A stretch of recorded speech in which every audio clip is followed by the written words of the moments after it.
Hello again in anime realm. Everyone thought this dude was a weak orphan in a whole new world with E-rank skills, but he vowed to get revenge on everyone for sending him to his doom. Tauka was a messed up kid, getting abused in his own house by his mom's new loser boyfriend after his old man passed away. This poor kid would get his ass whooped every damn day, barely getting any food while he cowered in a corner, trying to protect himself, and his messed up mom, she'd just sit there watching TV, ignoring his cries of pain. He grew up being a lonely, weak kid with zero confidence. The dude wakes up from a nightmare of getting his ass handed to him by his stepdad, only to hear the class bully Xiaogo messing with this nice girl named Ayaka. He snatches her book and starts waving it around, clowning her for reading girly novels.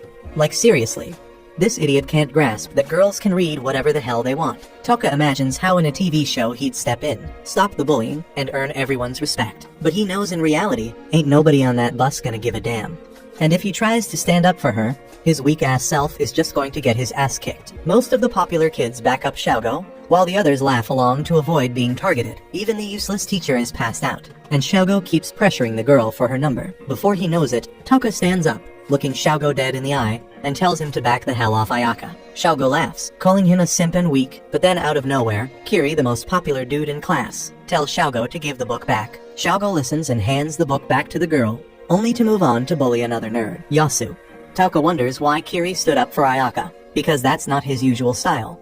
But before he can dwell on it, some crazy shit happens. Everyone on the bus gets transported to a whole new world. They're all dumbfounded, standing in this completely strange place, while this smoking hot woman stands on a bridge and introduces herself as the goddess, Isis. She explains that whenever a demon king threatens to wreak havoc, the kingdom of Alien summons badass warriors from other worlds to defend their turf. Like 200 years ago, this demon king almost wiped out their whole kingdom. But thanks to some heroes, they whooped his ass and destroyed the entire demon army. Unfortunately, the demon king's back from the dead, which is why they all got teleported to this world as the new heroes tasked with taking his ass down. The students are hella confused, wondering if they're dead, or if this is some kind of messed up prank. Their teacher tells them to shut their mouths and listen up to what the goddess gotta say. Tauka checks out the ancient buildings, soldiers rocking armor and spears, and the goddess with the golden eyes. He even pinches himself to make sure he ain't dreaming. Kiri steps up and asks the goddess what's gonna happen if they don't cooperate. The goddess smirks and says she won't be able to send them back to their world. Kiri asks if there's really a way to go back, and Aisha says there's a reverse summoning ritual that can send them back. But they gotta kill the Demon King and snatch this special thing called the evil element, which only drops when the dude dies. Xiaogo goes off, screaming at her for dragging them into this new world without giving them a choice, and he straight up refuses to help. But then, Aisha gets down on one knee, begging them to save her kingdom from getting wrecked. Ayaka speaks up, saying they're just regular humans who can't do jack shit. But Aisha promises they got hidden abilities they ain't even aware of. Xiaogo still thinks this whole thing's a joke, so Aisha decides to prove it. She summons a prisoner of war, and this freaking massive demon dog. She sets the demon dog free, and it goes straight for the prisoner, tearing him apart. Some of the girls are freaked out, dropping to their knees, while Aisha stares down the demon, chants a spell, and straight up incinerates that monster, turning it into ashes. Then she calls the students up, saying they're gonna test their hidden abilities. One by one, they step up to this crystal ball, and it glows different colors to show their skills. After the geeks go through it, Xiaogo walks up to the crystal, and as soon as he puts his hand on it, that thing starts glowing bright freaking red. The goddess is all smiles and says he's got an rank skill, making him feel pretty damn good. Then Kiri steps up, but as soon as he touches the ball, that thing starts glowing all bright and golden before straight up exploding. After that, Ayaka steps forward, and turns out she's S rank. And as more students come up, another girl walks to the crystal, and she's also freaking S rank. The guards are losing their minds as Aisha explains that even one S rank individual is considered extremely lucky. But having 3S ranked is like some next level luck. Then Tauka walks up to the crystal, but when he touches it, the damn thing just glows this weak ass purple color. The goddess don't even give him a second thought and tells the next person to step up. Tauka tries to ask what rank he got, but she straight up ignores him. So he just walks away, realizing that even in this world, he's gonna be stuck as a background character. After that, Yasu the nerd approaches the crystal, and it turns out he's got some special dark ability inside him that another dark hero had before and became the strongest. Finally, everyone checks their stats as the goddess tells them they got personal abilities that vary from person to person. Before dropping the bomb that they gotta do a critical ritual now, she calls Tauka to the front, and this guard pushes him forward real quick. She sends him down into this dark pit and declares that Tauka's E rank, which is the freaking lowest in the whole class. Apparently, E rankers historically cause a lot of trouble, so they usually get killed. But this time, because they got all these amazing heroes, she's giving the E ranker a chance to save his sorry ass. He's gonna be sent to some abandoned ruins, a dungeon far away where they dump criminals and monsters. She tells him if he can survive down there, they'll leave him alone, and he'll get to keep his life. Otherwise, he can kiss his ass goodbye. Tauka tries to argue, saying he can get better, but the goddess shuts him down, saying he's in the failure frame category, meaning his stats are so damn low that no matter how hard he trains, he ain't gonna get any better. Tauka's straight up pissed off, and he lets the goddess know that he never chose to come to this messed up place. He got summoned against his will, and now they're just tossing him aside. But Kiri cuts him off, saying he's wasting everyone's time because the girls are already exhausted. And damn, everyone agrees with Kiri, leaving Tauka defeated on the ground. Then Yasu walks up to him, and Tauka remembers the time he helped Yasu out after he got bullied. But Yasu shuts him down, saying an E ranker should show more respect to their superiors.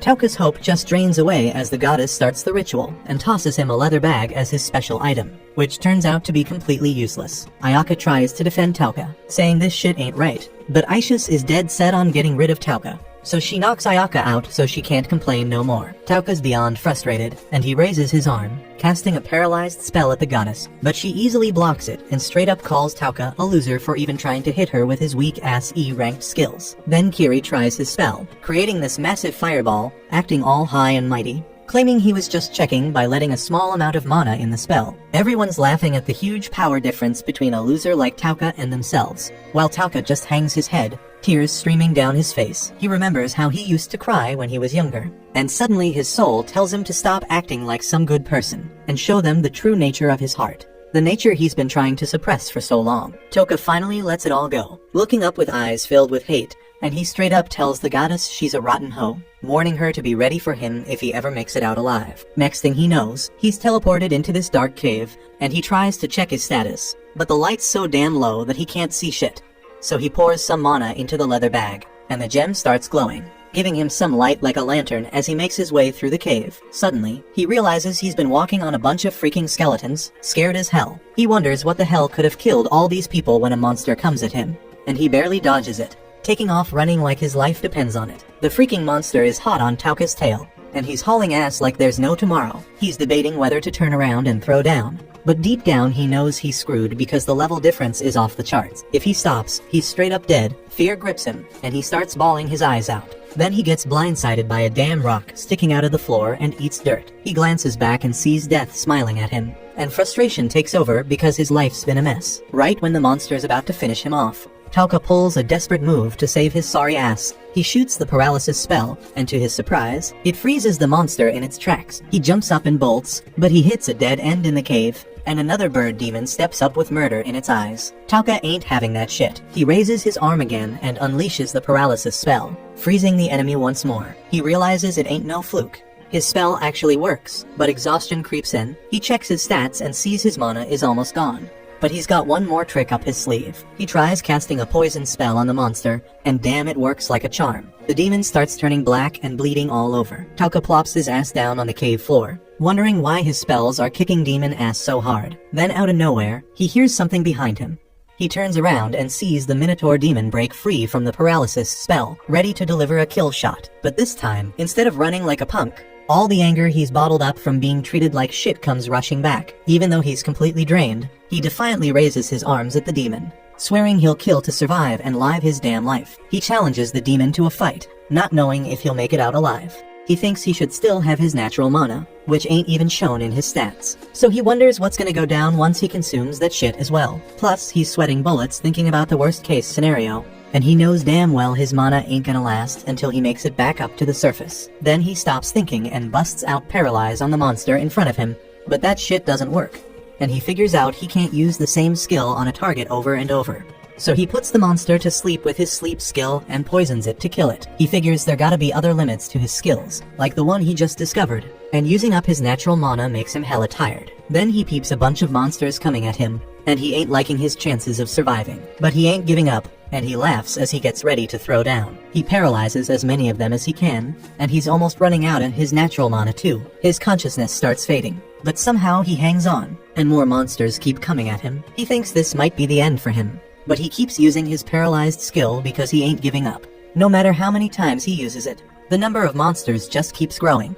And he uses the last paralyzed skill he can manage with his non-existent mana, just when he's losing all hope. He gets a notification saying he leveled up to level 258, and he uses Paralyze to quickly take down the monsters in front of him. Then he finds out the monster he poisoned earlier straight up died. And that shit gives him a huge burst of experience. He's stoked he can keep fighting and keeps paralyzing all the monsters in his line of sight. His paralyzed skill levels up because he's been using it over and over, and he wonders if he can learn new skills by leveling them up. He sets that thought aside for later because right now surviving is what matters the most. And he finds out he can now target multiple monsters at once. So he then paralyzes all of them and thinks the goddess might be the only one his paralyzed skill doesn't work on. He adds with a cocky smirk, thinking that he's been crushing it in the dungeon with a flawless 100% success rate, and he notices that he can't reach the monsters in the back, which tips him off that his inflict status ailment skill has a limited range. He figures out he can't stack the same skill on a single monster, so he poisons all the paralyzed monsters. This levels up his poison skill too, and he sees them as nothing but experience points now. Then he checks his stats and sees they've all multiplied based on his gained levels. His mana is off the charts because his base mana was already high. He knows his mana is his lifeline here because it's the only way he can use his unique skill. So if he runs out of mana, he's toast. He takes a breather, and the poison monsters start dropping dead one by one. He keeps leveling up till he hits level 395. Then he puts the poisoned monsters to sleep, upgrading his sleep skill to the 2nd level. After all the monsters kick the bucket, his level jumps to 501. He thinks with his current stats, there's a chance he can make it out of this dungeon alive. He tries taking down the monsters in the back, but they bolt before he can get them. Later, he scavenges a robe and anything useful from a carcass nearby. He knows he'll need to find food and water too, so he goes a bit further in search of food and water, but comes up empty-handed. That's when he remembers the monsters he just offed, figuring they were like cows and chickens. He heads back to them and tries to butcher them, but their skin's too damn tough. So he plucks out one of their eyeballs and reluctantly chomps down on the nasty thing, but it tastes like garbage, and he can't stomach it. He's running low on strength and starts wondering if this is how he's gonna die. But then he notices the gem on his leather bag has turned partly purple. He channels his magic into the bag to restore the gem to its normal state. But suddenly he feels the bag getting heavier, and he discovers a bottle of cola and a pack of jerky inside. And he chows down, feeling like he's been saved. He ain't sure if the bag will produce more food though. So he spends the next few days trying to find his way out of the labyrinth. A few days later, we spot this dude surrounded by a bunch of monsters that he straight up paralyzed and poisoned. Homeboy's just chilling, waiting for them to kick the bucket. And once they're dead, he levels up like crazy. He looks at the scene he created and damn, it's like a freaking massacre. Shit gets real for him, and he starts bawling, because he realizes the messed up stuff he's capable of. He remembers back in the day when he was a kid, thinking about killing his parents for treating him like trash, but his uncle and aunt swooped in and saved his ass, giving him a normal life and teaching him how to be kind and empathetic. He thought he had become like them, but now he knows he was just acting. He realizes that even after witnessing the bloodbath in front of him, he feels nothing. He's even scared of his own damn self. But he accepts that this is who he truly is. All the monsters drop dead, and he peeps his level shooting up to 957. He says a prayer for the human remains he finds at the scene and keeps moving forward. He paralyzes and poisons another monster he comes across, noticing that this place is hella different from the other ruins he's been through. He looks around and spots a crystal that looks like the one in his bag. He pours his magic into it, and the door opens to a room. Inside, he finds the remains of a dead couple with no food or water nearby. Looks like they made the decision to go out together. He checks their stuff and scores some gems, thinking he might need them when he reaches the surface. Then he peeps the numerous other rooms in the area, and he stumbles upon one that takes a crazy amount of mana to open. Inside that room, he finds the remains of another body. Noticing a wound that might have been the reason for his death, he finds a letter with him, and after reading it, he learns the man's name is Anglin Bathard, and the people used to call him the Great Sage. But he is better known by the title Anglin, the Hero of Darkness. He remembers the goddess mentioning this dude. Turns out the goddess forced him to come here once she was done with him. So he wanted to entrust the things he brought into this dungeon to someone who had the balls to make it out alive, because he knew he was gonna die here. Tauka then thinks that the goddess said that the Great Demon Empire was evil, but she is even worse, and he ain't all that different from them either. So he thinks this gonna be a three-way battle between the forces of evil. Then he finds a book of forbidden arts among the Dark Hero stuff. He peeped that the book had recipes for magic tools and medicines, so he knew they're gonna come in handy down the line. He also stumbles upon a scroll of forbidden magic, but he can't read it. Dude is sure it has some powerful magic inside though, because even the legendary sage went all out hiding it away. This might just be his secret weapon against the goddess if he can crack the code. Before he bounces from the room, he notices a page in the book written in blood. It warned Tauka to watch out for the Soul Leader because that's what took out everyone here. Then we see Tauka continuing his journey in the ruins. After a while, he spots a massive gate and figures it might lead to the surface. But he's gonna need some crystal to open that door. He realizes that the Soul Leader must be holding that crystal. So he checks his stats before picking a fight with that monster. Right now, his level is sitting at 129. He thinks that should be enough firepower, and he hopes his unique skill gonna do the trick against the Soul Leader. Then he spots a face sporting the crystal he needs right on its forehead, and he realizes that gotta be the Soul Leader. He tries to paralyze the monster, but it shoots a beam and messes up his hand the moment it notices him using a skill. He wraps his hand up, thinking that this beam is triggering whenever someone trying to attack. He finds out this monster ain't got no weak spots, and he wonders what he gonna do. He gotta speak the name of a skill to use it. But this monster ain't giving him a moment to breathe. He can't even target it from no farther than this, because his unique skill has a max range. He wonders if he gotta grind more levels before he can face this thing. He realizes it doesn't even matter if he can't even use his unique skill in the first place. And then the monster starts moving. Tauka thinks the Soul Leader gotta be the reason why nobody ever made it out of here alive. And if he can take this sucker down, he just might find a way out. Meanwhile, outside the ruins, we see this girl running from her chasers. She is standing in front of the disposal ruins, thinking maybe she can lay low here and lose her pursuers. Back at the ruins, the Soul Leader ain't shooting at Tauka, even though it knows where he at.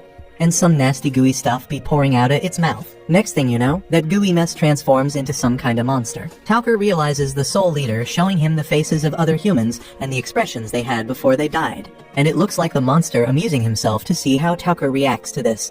So he thinks this thing has some messed up taste. Then the Soul Leader sneaks up on Tauka by busting through the wall next to him. Tauka then paralyzes the human-like monsters, but he can't bring himself to poison them because they look too damn human. And he thinks that he hasn't fallen so low that he gonna kill humans with his horrible poison skill. The Soul Leader enjoys seeing him all conflicted, so it makes some more human-like monsters. Tauka tells them to back off and keep their distance, and he starts crying thinking he doesn't want to lose his humanity. But the monsters ain't listening. They swarming him from all sides.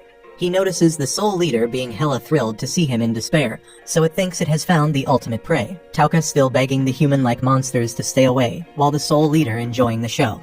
He calls out for someone to come save him, but ain't nobody answering his pleas. Then Tauka notices the Soul Leader's emotions being at their peak, so he paralyzes it. He explained that he had been waiting for it to let its guard down, and he was glad the monster never caught on that he didn't lower his arm through this whole mess, so he was ready to strike whenever. He mentions how the folks who think they are superior always drop their guard around those they see as weak, and that is their biggest weakness. Tauka's paralysis skill is leveling up to 3. And he straight up tells the Soul Leader that all his hesitation and fear was just an act. He explains how he has been trying to act as harmless and normal for years. Dude even fooled himself so much that he forgot who he truly was. Without a single hesitation, he straight up poisons the human-like monsters.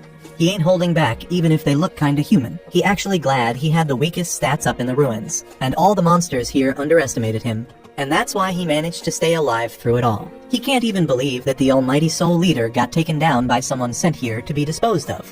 And watching that Soul Leader act all high and mighty really ticks him off.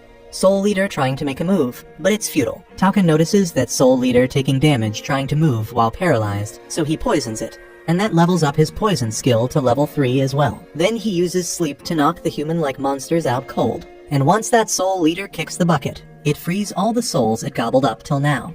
Everybody's spirits be showing gratitude to Tauka for saving their asses, and the Dark Hero tells him to seek revenge on the goddess in his name. Then they all vanish into thin air. Tauka thinks he ain't bound by no obligation to fulfill that request. But it's all good because he planning to get his revenge on the goddess regardless of what they say. He snatches that crystal off the Soul Leader's head, using it to open the gates of the ruins, and finally he makes his way out of there, in the forests outside the royal capital. The rest of Tauka's crew is out there hunting demons to level up. Xiaogo is chasing after a demon dog with a sword, Kiri burning down monsters with his 6 skills, and he hits level 18 like a boss. Over in another spot, that nerd Yasu, who has a messed up personality, was burning monsters with his dark flames and laughing at their cries. But far away from them, there's this shy and innocent girl named Koba who can't bring herself to kill no monsters. But this bully chick Asagi is telling her that if she doesn't kill them, she gonna lose her life because it's the first test from the goddess. Asagi keeps Koba on a tight leash and says the class gonna fall apart soon, with all these selfish peeps formatting factions. Asagi, being a B rank, plans on creating her own crew with the girls who gonna follow her lead. She knows Koba is only a lowly D rank, so she ain't gonna be accepted by Kiri's crew or the other powerful factions. Even Ayaka can't take her in because she is about to die soon. Koba starts freaking out, but Asagi tells her to quit worrying about the small stuff. She just wants Koba to be her cute little pet. And for that, she got her faction to trap a monster, so she can finish it off easy. Asagi tells Koba she gotta kill that monster and pass Aish's test, or else she gonna end up like Tauka. Koba doesn't want to kill any helpless monster, but Asagi keeps pushing her, practically forcing her hand. Eventually, Koba gives in and kills the monster. But that act of violence leaves her feeling crushed. She starts crying, thinking she couldn't help Tauka like she wanted to. Ayaka finally snaps back to reality, and that gut pain reminds her how the goddess straight up knocked her out and sent Tauka away. She wastes no time and goes straight to confront Goddess Aishis, who is fronting with her weak-ass acting skills. She tries to play it off, talking about how she was hurt too sending Tauka into danger. But it's just their kingdom's policy. And then she says that the whole ritual to get rid of the weakest crew member gonna keep going. And while Ayaka was knocked out, she already sent those weaklings who couldn't even take down a single demon away too. Ayaka is fuming with hate for the goddess at this point and tells her that her way of doing things is messed up. Aishis just laughs it off, saying everyone got their own opinions, but she ain't gonna bend over backwards trying to please them. But then Ayaka comes through with a slick suggestion. As an S-rank hero, she gonna hustle hard and cover for those who can't step it up. In return, she wants Aishis to back off on banishing them. Aishis actually agrees to the idea and asks Ayaka to shake hands, like they burying the past and starting fresh with a new perspective. Meanwhile, far away from the drama in the dark forests near the abandoned ruins, there's this woman hauling ass trying to escape from a group of nasty bandits hot on her tail. But damn, she is slipping up and leaving easy clues for the bandits to follow. The bandits planning to let her run wild because they know they're gonna eventually trap her and take her down. At the same time, Tauka just stepped out of the ruins. He checks his stats and sees his mana skyrocketed to over 59,000. But right now, he is more curious about the deets of his skills. He finds out he can use his paralyzed skill on specific body parts, not just the whole damn body. And he can even tone down his poison skill to make it non-lethal. He plotting to test it out as soon as he runs into some demons. But as he keeps moving, he starts hearing squeaks coming from behind the trees. So Taka peeped a bunch of slimes bullying a smaller slime, and he feels sorry for the little dude. But damn, that little slime got more fight in it than your average bullied kid, and it starts throwing hands back at its bullies. Taka thinks it's the perfect time to test out his new skills, so he paralyzes all the slimes and then hits the bully slimes with that non-lethal poison. He then dispels the poison and paralysis from the bully slimes, making them run away. Then he turns to the small slime and gives it props for standing up against the bullies. Taka tells the slime he gonna release it from the paralyzed state and asks it not to attack him. He sets the slime free and keeps on moving, but the slime starts following him instead. Taka figures the slime's an outcast like him, so he decides to adopt it. He tucks the slime into his hood so it can watch his back and warn him if there's any danger. Meanwhile, Tauka gets his read on with that forbidden art book by the Dark Hero. He finds a recipe for some medicine that can boost even slimes. He then chats it up with a little slime, letting it know he's on a journey for vengeance against those who wronged him. He asks the slime if it still wants to roll with him, and the slime's all about it. Tauka's stoked to hear that and names the slime Pigimaru, and the slime's feeling its new name too. Tauka keeps on walking like a boss when out of nowhere, he gets surrounded by the bandits who are after that mysterious woman. These bandits trying to tire her out. But on the way, they picked up some other presents and ended up here looking for some fun. The bandit leader tells Tauka to hand over all his valuables, and maybe they won't mess him up. Tauka's terrified now because the bandits look scary as hell, and he ain't never fought no humans before. The bandits start arguing about whether they should hurry up and catch that girl or waste time with random nobodies, and Tauka sees his chance to dip out there. He tries to sneak away while they beefing, but the bandit leader ain't having it and tells him to freeze. Tauka throws his hands up and begs for his life, but that just makes the bandit even more eager to take him down. He comes charging at him, but little did they know, Tauka was just acting scared as hell. So Tauka uses his paralyzing skill to freeze the bandit leader in his tracks. Then he takes his sweet time to lay into those bandits, calling them scum because even though they are way weaker than the demons in the ruins, their evil intentions are even more intense than them. Even Pigimaru's mad as hell at those bandits. So Tauka says killing people like them won't mess with his conscience, and he's actually happy because he is getting rid of Earth's garbage. He casts a poison spell on all the bandits, and once they all drop dead, Tauka senses another presence nearby. Turns out it's the mystery girl, and she summons some spiritual armor using her tribe's special technique to protect herself. She can feel Tauka's presence too and knows someone really powerful is close, but the vibe he's giving off is kinda uncertain. Now, the girl ain't taking any chances, so she starts swinging her sword around, cutting through a bush where Pigimaru was hiding. Just then, Tauka sneaks up behind her and freezes her in place. She stutters and asks what he wants, and he says he just wants info because he is new to the area and knows nothing about it. The girl asks about the 4 bandits, so Tauka wonders if they are her crew.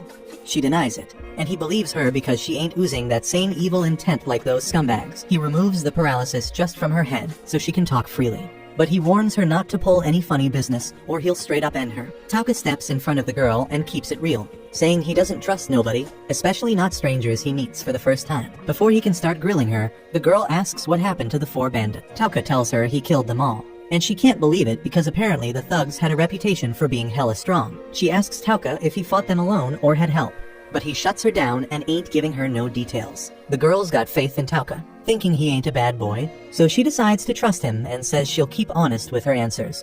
Tauka's feeling her cooperative attitude and starts trusting her a little more. But he ain't ready to set her free just yet. They start chatting, and Tauka finds out he ain't chilling in the alien kingdom, but is stuck in some forest down south in the Ulza kingdom. Dude's learning a ton of stuff, and finally, he asks the girl if she can read that forbidden spell scroll. She spills that it's written in some crazy ancient script that barely anyone can decode, but she knows someone who can. She puts Tauka on to this forbidden witch, this chick who got kicked out of her homeland because her knowledge was off the charts, and people thought she was too damn dangerous. The girl tells Tauka that if he want to meet the witch, he gotta make his way to the Golden Demon Zone, this sketchy-ass area smack in the middle of the continent. Tauka shows his gratitude for all the dope info, and she thanks him right back for saving her from those bandits. Tauka says that the information makes it even, and the girl sends him good vibes, wishing him the best of luck. He thinks she's too damn honest and innocent for her own good, reminding him of his aunt. Anyways, he decides it's time to bounce, and lets the girl know the paralysis spell gonna wear off in a few minutes, so she can go on her way. Higemaru hitches a ride on Tauka's shoulder, and they talk about how it's unlikely the girl gonna come at them once she's free from the paralysis. But Tauka tells his slime buddy to keep an eye out, just in case because you never know. And Higemaru's all about helping in any way it can. The scene cuts to the city of Mills, and Tauka's trying to get in, but the gate guards start grilling him with questions. The female guard asks if he's a mercenary here to answer the call to conquer the dungeon. Tauka plays along, saying he is, and throws in some praise about how the city's really popping. The female guard isn't feeling how he says the city's name and calls him a country bumpkin for it, but she lets him pass anyway because the Marquis wants as many mercenaries as he can get to conquer the ruins. Tauka thinks the security here is too lax since they didn't even check his luggage. He's glad things are going smoothly, and he heads to an inn to book a room. The innkeeper tells him the price, and Tauka notices the dudes giving him the stink eye. He figures he can smooth things over with some cash, and tells the innkeeper he had a long journey, so his clothes are dirty. He slips him some money and asks if he can hook him up with something to wear and show him where he can wash his clothes. The innkeeper lights up after seeing the cash and agrees. When asked, Tauka introduces himself using the alias Hattie Skull. Later, we see Tauka drying his clothes in his room, then heading out to scope out the town. He notices the city seems pretty safe, and the shops around here are typical spots you'd expect in a Western fantasy town, so he wonders if any of them sell magic items. Then he finds the Adventurers Guild, but he wraps up his scouting for the day. Back at the inn, he's eating dinner and digs the taste of the otherworldly food. He notices a loud group laughing and talking. He thinks groups like this make it easy to eavesdrop and gather some much-needed info. So he finds out they're debating which knight regiment is the strongest in the country. They each name a different regiment, but in the end, they all agree the Black Dragon Knights of the Bacchus Empire are the toughest, since they wiped out the Holy Empire of Ni. They mention that just 5 of their knights are as strong as an army, and they've got humanity's strongest hero, Slayer, on their side. After soaking up all the info he could, Tauka heads back to his room with some food for the slime. The slime devours it like it's the best meal ever. Tauka starts planning his next moves, realizing that his #1 priority is finding someone who can read the scroll of forbidden magic. He figures this means he's got to track down the forbidden witch hiding in the Golden Demon Zone or the land of the golden-eyed monsters. He also needs to brew up the monster enhancement solution for Higemaru. He remembers those dudes from earlier talking about the labyrinth and how they found a new floor there recently. Tauka checks out the recipe for the enhancement solution and sees he needs powdered bone from a skeleton king to make it. Turns out the Skeleton King chills in the Mills ruins, so he decides to join the ruins expedition. The next day, there's a huge crowd gathered around the ruins. The Marquis steps up to greet everyone and introduces himself as Lord Cred Hercley. He announces they've just discovered a new floor in these ruins and wants everyone to explore it. He says if anyone finds the Dragonite Chalice, they'll score 300 gold coins. He also mentions he'll pay good money for any other treasures they bring back, and says they can keep any monster materials they find. Tauka's pumped to hear he can keep the bone powder for himself. Then the Marquis tells everyone to line up and register. While lining up, Tauka spots some annoying dude causing a scene about the cloaked girl he saw earlier. The guy's raving about how beautiful and graceful she is, wondering if she's someone famous. The girl asks him to leave her alone, but the guy won't quit, saying her voice is amazing too and guessing she might be the knight captain of some nation. Hearing this, the other mercenaries start wondering if she's Sarah Ashrain from the Holy Empire of Ni. Tauka overhears them and finds out Sarah is an elven knight captain. The annoying dude claims he's met Sarah before, and she's super hot, but she treated him like dirt when he asked her out. The girl says she doesn't remember meeting anyone like him, which pisses the guy off. He glares at her and insists she's definitely Sarah. He says if she's not, she should show her ears to prove she's not an elf. He yanks off her hood, acting all cocky like he just won the lottery for revealing the identity of the Princess Knight. But then he notices she doesn't have pointy ears. Tauka confirms this is the same girl he met in the forest, and the girl introduces herself as Miss Balukas. The annoying dude is stunned and accuses her of making a fool out of him. He gets all riled up, saying he'll get his revenge, then storms off. The scene cuts to Tauka doing some shopping after registering, and he bumps into Mist again. She asks if he's here for the Marquis's call too, and he says he is. He mentions that she had a rough time back at the ruins, but Mist brushes it off like it's nothing. Tauka tells her to watch out because the guy she messed with was red with anger and might try something. Mist explains she's used to dealing with people like that, and it's easier once they hate her and stay away. Tauka can tell she's avoiding interactions on purpose and says he has a favor to ask. He wants her advice while shopping so he doesn't get ripped off and offers to pay her for it. Mist isn't thrilled about it, but agrees since she needs the money. They introduce themselves, and Tauka senses that she knows he is lying, so he tells her Hattie Skull is just an alias. He says they both have secrets, so no need to share real names, and Mist agrees. They buy some supplies, and afterward Tauka pays Mist 3 silver coins. She's surprised to get that much, but Tauka insists it's a fair price. She accepts the money and tries to leave, but she collapses before she can. Tauka asks if she's okay. Noticing the dark circles under her eyes, he realizes she hasn't slept for days, but she insists she's fine and hurries off. Tauka then thinks it's time to head to the ruins. The scene cuts to him on the first floor of the ruins. He sees some mercenaries running away, screaming, and finds out they're fleeing from a miniature version of the Minotaur he faced at the last ruins. He paralyzes and poisons the monster. Noticing he can easily stab through its skin with a dagger, he realizes the monster from the ruins of Disposal had exceptionally tough skin. The mercenaries from earlier come back with someone with them, but they're shocked to see that the monster is already dead. They can't believe it only has a single dagger wound and wonder how anyone could have taken it down so easily with just a weapon like that. Tauka hears all this while keeping hidden and shakes his head at their cluelessness. After a bit, he takes a break, noticing that the monsters here aren't giving him any experience points and aren't much of a threat. He's moving at a relaxed pace when he overhears the annoying guy from before chatting with 2 other mercenaries. He finds out that the jerk is trying to recruit them to go after Mist. The guy's all worked up, saying he's not going to let her off easy since she made him look like an idiot. He reveals he's a total psycho by talking about how he's going to twist her smug face with despair and then feed her to the dungeon's monsters. The mercenaries are hoping they'll get a shot at her before that, and the jerk says they can do whatever they want with her amazing body. Tauka is disgusted by their plans, so he steps up to confront them. They're surprised to see him and wonder if he overheard everything. Once they realize he did, they think they'll have to take him out too. They figure they can blame his death on the monsters, as people die in the ruins all the time. But before they can attack, Tauka raises his hand, asking them to stop. They're amused by his plea for mercy,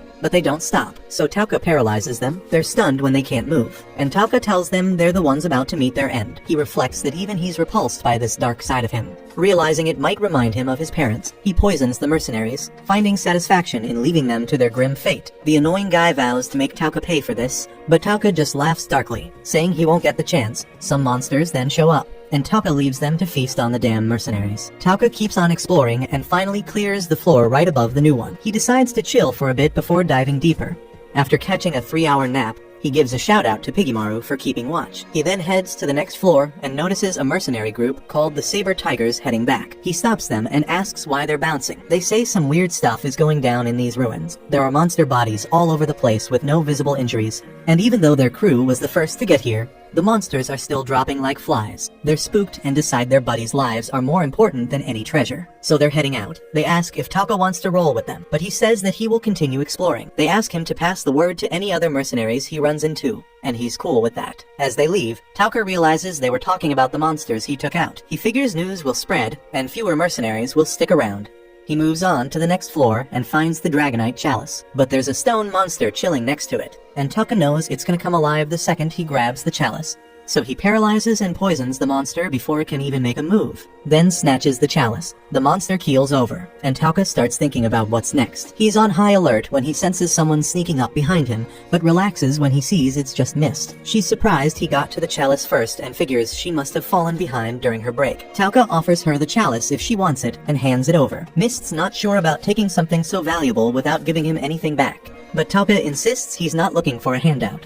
Mist's honor won't let her take it without offering something in return, but Tauka opens a hidden door to the next floor and reveals his real goal isn't the chalice. It's a monster lurking deeper in the ruins. Mist is blown away that he knows the way to the lower floors and offers to guard him on his way down as thanks for the chalice. Realizing she's not backing down, Tauka agrees. He tells her not to pry into his business, and he'll do the same for her. Tauka also lets Mist know that he might be down here for a while, and he won't be responsible if she wants to bail early. She's cool with that, and they head deeper into the ruins. Cut to Mist in action, taking down a monster with ease. Tauka's impressed and gives her props for her 6-sword skills. He then asks her about the monsters with golden eyes and those without. Mist explains that monsters with golden eyes give a lot of experience points and are prime targets for heroes from another world to level up. She adds that heroes from other worlds don't gain experience from killing humans, which is why Tauka didn't get any XP for offing those mercenaries in the woods. She goes on to say that monsters without golden eyes are just regular monsters and can even have relationships with humans. According to the legend, the Demon King radiates this special energy called Demon King's Essence, and the monsters affected by it get golden eyes. The golden eyes amp up the monster's violent instincts, and Tauka starts to think that the golden monokiri let out might be a clue. They move on to the next floor, and Mist mentions she's been sensing a monster nearby for a while, but ignored it since it's not strong. Tauka realizes she must be sensing Pigimaru and introduces him to her. He hopes they'll get along, and Mist finds the slime cute. Tauka decides they should take a break, and Mist says she'll let him sleep while she keeps watch. Tauka tells her to rest up too because it won't be good if she collapses halfway through. She agrees and lies down, but Tauka uses his skill to put her to sleep. He figures she'll get some solid rest now, and this makes her concealment spell wear off. Seeing her elven traits, Tauka realizes she's actually Sarah Ashrain. Meanwhile, some guys find the belongings of the White Walker mercenaries. With the bodies already eaten by monsters, they're puzzled about who could have taken down such a skilled group without leaving any signs of a fight. Civic Gartland, humanity's strongest knight, thinks it might have been Sarah Ashrain and hopes she'll be able to give him some real entertainment this time around. The next day, Mist wakes up and her transformation skill automatically kicks in, making her look like a regular human. She freaks out thinking Tauka might have seen her true form, but chills out when she spots him snoozing on the floor, drooling like a baby. Pigimaru rolls up and starts squeaking, which makes Tauka stop faking being asleep and get up. They kick off their journey into the dungeon, and when the whole floor starts rumbling and shaking, they decide to hightail it out of there. Then out of nowhere, a massive monster busts through the wall next to them, and Mist clocks it as the Skeleton King. Tauka figures it's the boss monster of this dungeon since it's way stronger than any demon they've faced so far. But Mist knows its weak spot is the weird bone under its chin. Break that, and it's game over. Mist thinks regular mercenaries don't stand a chance against the Skeleton King, but together they might have a shot. The Skeleton King sees Mist as a bigger threat than Tauka, and Tauka's cool with that. Mist starts activating her power, telling Tauka she needs to use it to beat the boss monster, but has to keep it a secret. She asks him to keep it on the down low as a special armor appears on her. Then the Skeleton King charges up an energy blast, and Mist tells Tauka that if she can't handle it, he should dip. But Tauka with a smirk steps up first, paralyzing the boss monster with his skill. Mist is thrown off by this, but when Tauka casts a poison spell on the demon, she realizes he's the same guy she met in the forest. The Skeleton King kicks the bucket from the poison, and Tauka grabs the bones needed to make the strengthening potion. He notices Mist has a ton of questions, so he promises to answer them once they're topside. As they start heading back, Pigimaru alerts Tauka about something inside the Skeleton King's body. Tauka digs around and finds a small bundle in the demon's chest cavity. It starts glowing and a strange symbol shows up on it. Inside the bundle, Tauka finds a strange egg, and since Pigimaru seems really into it, he decides to keep it.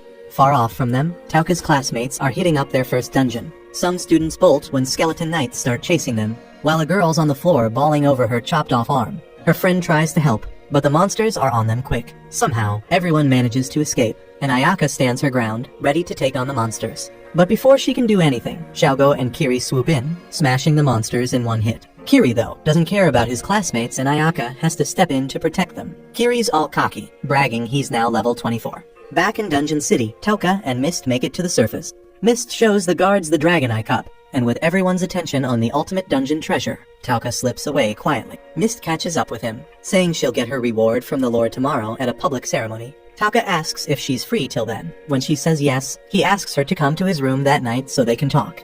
She gets it and grabs his hand as he's leaving, thanking him again for the cup. That night, Tauka's working on the strengthening agent when Mist shows up at his door. Tauka tells her he wants to hire her as his bodyguard for the rest of his journey. He points out that with the reward money from the cup she's set, but he still wants her help. He's trying to make her feel a bit indebted, even though he's not too fond of this move. Tauka then pulls out a map, saying he wants to reach the Golden Demon Zone in the center of the continent to meet the Forbidden Witch. He says the place is crawling with powerful monsters, and he needs someone skilled to watch his back, and Mist is the only one he trusts. Mist looks unsure about heading to such a dangerous spot, and Tauka tells her to take her time thinking it over. Then out of nowhere, he calls her by her real name Sarah. She answers on reflex, then realizes she's been played. Tauka says sorry, but tells her he used his skill to put her to sleep in the dungeon, so he knows her secret. He says he needs her as a valuable asset, so he won't snitch on her. He knew her biggest worry about rolling with him was keeping her secret, but now it's all out in the open. Mist drops her guard too and explains she can hide her true form with the help of spirits. But those spirits require that she doesn't sleep in exchange for their power. And if she sleeps, she will go back to her original self. She then shows her real form to Tauka, saying she trusts him now. In return, he tells her his real name to even things out. She agrees to be his bodyguard, and Tauka gives her one of the blue crystals he found in the first dungeon as payment. Mist freaks out seeing it because the crystal is actually a rare item called Blue Dragonstone, which isn't even on the market anymore. Just this piece is worth more than the reward she got for turning in the cup to the Lord. She refuses to take something so valuable and hands it back to Tauka, who thinks she's too kind for her own good. He takes the stone from her and then tosses it back, saying it's hers now, and she can just throw it away if she doesn't want it. She reluctantly accepts it, then tries to tell Tauka about her past and the people still hunting her, but he cuts her off, saying he doesn't care about her past. As her employer, the only thing he cares about is her skills. The next day, while they're having breakfast, folks at the inn start talking shit about Mist leaving Tauka's room late at night. Tauka tells Mist to ignore it, then asks her what she knows about forbidden spells. She says the goddess Ishis banned some ancient spells and called them forbidden. Tauka thinks if the goddess banned them, they must be dangerous for her. He thanks Mist for the info, and she blushes because it's the first time he's openly thanked her. After that, Mist heads out to get her rewards, and Tauka goes to the forest to boost Pigemaru with a strengthening medicine. Then we see Mist finds herself at a party full of nobles and rich folks, feeling out of place. It's getting late, and she still hasn't gotten her reward. Then the Lord announces a famous magician who can break illusions for his guests. Mist gets worried she might get exposed, and Tauka starts suspecting something's up since she's running late. Meanwhile, Ayaka visits Goddess Ishis to ask about treating the girl who lost her hand. Ishis says she healed the girl only because she's a B-rank hero. She then asks Ayaka why she isn't joining Kiri's group and tries to make her feel guilty for not teaming up with another S-rank hero.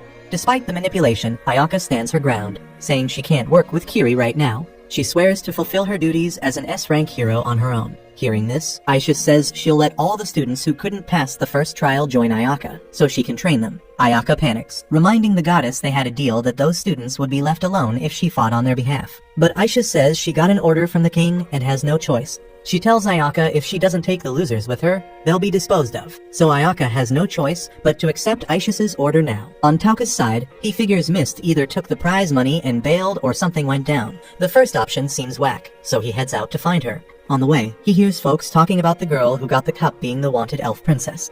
They say she dipped into the forest after her secret got exposed, but it won't save her because the Black Dragon Knights are on her trail. Just then, 3 dragons appear in the sky heading towards the forest. In the forest, as Mist is trying to escape, one of the Dragon Knights attacks her. She uses her spirit magic to bring it down with an aerial slash, then enchants her sword, and takes down the 2nd and 3rd Dragon Knights too. She's worn out from fighting, even though they were low-ranking knights. Suddenly, a spear comes at her, and she blocks it. Then a dragon charges at her, but she realizes it's a decoy, and the real enemy is in front of her. She rushes ahead and clashes swords with a high-ranking knight named Gizun, who tells her she's gonna die here. Mist can't use her spirit armor at full strength because of the illusion-breaking spell earlier. Gizun keeps pushing her back, revealing he's got orders to kill her on sight instead of capturing her alive. But after he takes a good look at her, he decides to have some fun first. Gizun keeps pushing Mist back, and when she loses balance and falls, he kicks her sword away and pounces on her. Just in time, Tauka shows up and paralyzes Gizun and his dragon.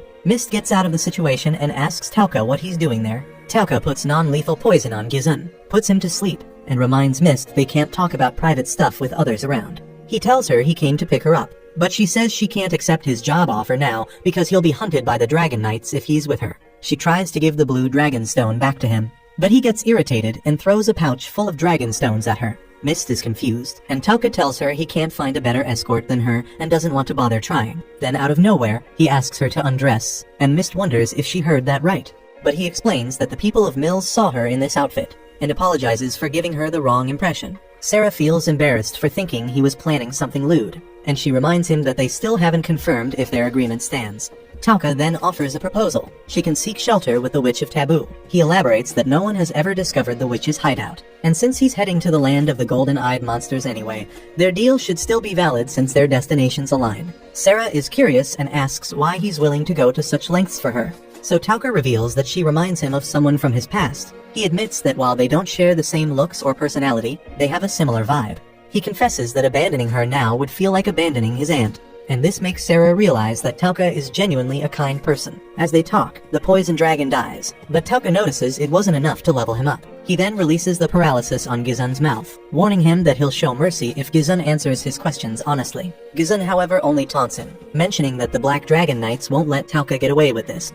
Tauka is unfazed and makes it clear that he has no intention of letting Gizun get away either, but he plans to end Gizun's suffering by disabling the non-lethal setting of the poison. Sarah then demands to know who wants her dead, and Gizun seems amused at the thought of her reaction when she finds out. But before he can spill anything, a lance flies from the sky, killing him instantly. Tauka looks up and spots some of the Black Dragon Knights hovering in the sky. One of them stands out with white hair and red eyes, Sivit Gartland, known as the strongest knight of humanity. Meanwhile, the scene shifts to the Emperor of the Holy Empire of Me, who wakes up in a cold sweat, haunted by a dream where Sivit demanded that Sarah be handed over to him. Back in the forest, the Black Dragon Knights touch down, and Sarah notices that Sivit is accompanied by 5 of the knights, but she realizes one of them is missing. Sivit casually tells Orban that he made sure to silence Gizun, but Orban comments that killing him was unnecessary. Sivit, however, advises him not to get too caught up in the small stuff, suggesting that their orders likely came straight from Holy Emperor Ortola himself. Elsewhere, we see Ortola, still shaken by his nightmare. He reflects on how everything about Sarah's body reignited a fire in his withered old self, and while he didn't mind letting her escape initially, the thought of another man laying a hand on her is unbearable. He declares that he's willing to do whatever it takes to ensure she's erased from existence before him. Back in the forest, Sarah is stunned to learn that the emperor she once served wants her dead. Sivit explains to Orban that Gizun would have been a problem, so he killed him, but adds that if Gizun had somehow dodged the attack, he would have let him live. Tauka, knowing how deadly the strike was, realizes that Gizun wouldn't have had a chance even if he wasn't paralyzed. Schweitz then asks how they should deal with Sarah, revealing that their king left the decision up to them. He suggests it might be fun to pass her around among their subordinates as a reward before killing her, but Orban disagrees, pointing out that Ortola specifically asked for her corpse to be returned with her purity intact. Sarah is struggling to process what she's hearing, refuses to believe that her emperor would want her dead, but Orban coldly informs her that Ortola can't die peacefully as long as she's alive. Shattered by the revelation, Sarah is further stunned when Sivit tells her he'll give her a chance to live if she can defeat him in a duel. Mitama, sensing a good show, remarks that Sarah's spirit regalia is famous, and Sivit seems eager to test it out in battle. However, just as the duel is about to begin, Sivit's attention shifts, and he becomes more interested in Tauka, sensing something unusual about him. So Sivit turns his attention to Tauka, asking about him, and Tauka immediately knows he can't afford to slip up in front of this guy. He notices that Sivit and his crew are out of his reach, and realizes that Sivit is even more dangerous than he initially thought. But instead of panicking, Tauka grins. Tight situations like this always get his blood pumping. Playing it cool, he casually asks if he can have a word with Sivit. But first, Sivit wants to know his name. Tauka throws out the name Hattie Skull, but Sivit isn't fooled for a second. He knows there's got to be some reason behind the alias. Schweitz then wonders aloud why Sivit is even bothering with this guy. And Sivit explains that it's odd this dude isn't even a bit scared, despite standing in front of the infamous Black Dragon Knights. Instead, he's just waiting for the right moment to strike. Schweitz is taken aback by this revelation, and Sivit continues, saying that anyone who's aware that one wrong move could end them, but still wants to talk has to be someone worth paying attention to. Tauka realizes that Sivit's no fool, and knows he needs to tread carefully. So, he asks Sivit if he's looking for a worthy opponent, and when Sivit confirms it, Tauka points out that it's strange, considering there are plenty of superhuman opponents out there. He even mentions the goddess of Alien, to which Sivit agrees, adding that Bacchus and the kingdom of Alien have strong ties. Sivit admits he's holding out hope for the heroes summoned by the goddess, as their blessings allow them to reach their full potential quickly. He's convinced that these heroes will one day be worthy foes, and he's just biding his time for that moment. Tauka realizes that Sivit's sole desire is to find an opponent who can match him. Sivit then turns to Sarah, casually telling her that she's no longer of interest to him. He coldly mentions that he'll deliver her severed head to Catalia, the Princess of Ni, leaving Sarah horrified. But Sivit isn't done. He tells her not to act so high and mighty, reminding her that she's the reason Bacchus suddenly switched sides and invaded Ni in the first place. Sarah is stunned by what she hears, and Orban drops the bomb that Bacchus obliterated Ni because the goddess demanded Sarah be handed over. But the Holy Emperor refused. While this conversation unfolds, Tauka's wheels are turning as he hatches a plan to save his skin. He turns to Sivit and asks if he's really searching for a foe who can genuinely put his life on the line. Sivit confirms that he is, and Tauka boldly claims that he'll become that very foe. Sivit raises an eyebrow at this, intrigued, and then Tauka drops the real bomb: he's a hero summoned by the goddess, revealing his true name. Everyone, including Sarah, is shocked to hear this, and it definitely grabs Sivit's attention. He wonders what a hero like Tauka is doing in a place like this. Tauka knows he can't outright lie, not to someone as sharp as Sivit, so he spins a story close to the truth. He explains that he holds a unique position among the heroes, which is why he's acting independently. Sivit's curiosity deepens, so he asks why Tauka is going solo. Tauka replies that he's in a league of his own, and because of this, he's been granted the freedom to do as he pleases. Sivit is taken aback, impressed that even the goddess acknowledges Tauka's potential, and he wonders what Tauka wants from him. Tauka then makes his move, asking Sivit to spare him for now, promising that one day he'll grow strong enough to kill him. Tauka doesn't stop there. He vows to even trample the goddess herself, if that's what it takes. Sivit, intrigued by Tauka's boldness, asks how he plans to get stronger. Tauka explains that he's heading to the land of the golden-eyed monsters, walking a path different from the other heroes, a path the goddess has allowed him to take. He assures Sivit that he plans to return one day, not to disappear but to settle the score. Sivit, intrigued by Tauka's determination, agrees to let him go, looking forward to their future battle to the death, and he tells Tauka to leave. Sivit then mentions they'll also leave once they deal with Sarah, but Tauka steps in again, saying that wouldn't work for him. He explains that he needs Sarah to safely navigate the land of the golden-eyed monsters. Sivit is surprised by Tauka's audacity, that he would take Sarah with him without the goddess's blessing. Tauka tells Sivit that it doesn't matter to him whether the goddess approves or not. He's going to use Sarah to become stronger himself. Sivit likes the sound of that twisted ambition and decides to spare both of them, which shocks the other dragoons. Sivit casually mentions that they can always kill her later, and when Orban tries to argue, pointing out that Tauka might disappear, Sivit shuts him down with a chilling command to stay quiet if he wants to keep breathing. Orban is terrified now and immediately backs down. Sivit then orders Schweitz to inform the last of the 5 Dragon Knights about the change in plans, and they all prepare to leave the forest. But just as they turn their backs, Tauka makes his move. With a swift motion, he paralyzes them all, causing the dragoons and knights to collapse onto the ground. Tauka, now standing over them, calmly explains that he has no intention of dragging this out. This is a tale of revenge, and he knows the Dragon Knights will only be a thorn in his side later. That's why he's eliminating them now. Sivit is struggling to move and demands to know what Tauka has done, so Tauka reveals that he's poisoned them all with a lethal dose. Despite the paralysis, Sivit continues to try and fight back, which impresses Tauka, because even the powerful Soul Eater couldn't move this much under the effects of the paralysis. Sivit, fueled by sheer willpower, tries to attack, but his body fails him. Tauka watches in astonishment, realizing that he needs to see this guy die with his own eyes, just to be sure. As Tauka prepares for anything, he starts linking his mind with Pigemaru, but then after Mitama's death, his remaining life energy transforms into a signal flare, alerting the others to their location. The other Dragon Knights roll up, and Tauka casually tells Sarah he's sticking around with Pigemaru, adding that she can bolt if she feels like it. But Sarah, being the loyal bodyguard she is, chooses to stay by his side. The Dragon Knights are floored when they see the 5 dragoons in such a wrecked state, and they're even more shocked to find Sivit. Their supposed untouchable leader is actually injured. Sivit then quickly orders them to keep their distance and attack from far away, and never get close. Tauka then completes his link-up with Pigemaru and starts laying out the issues with this power-up.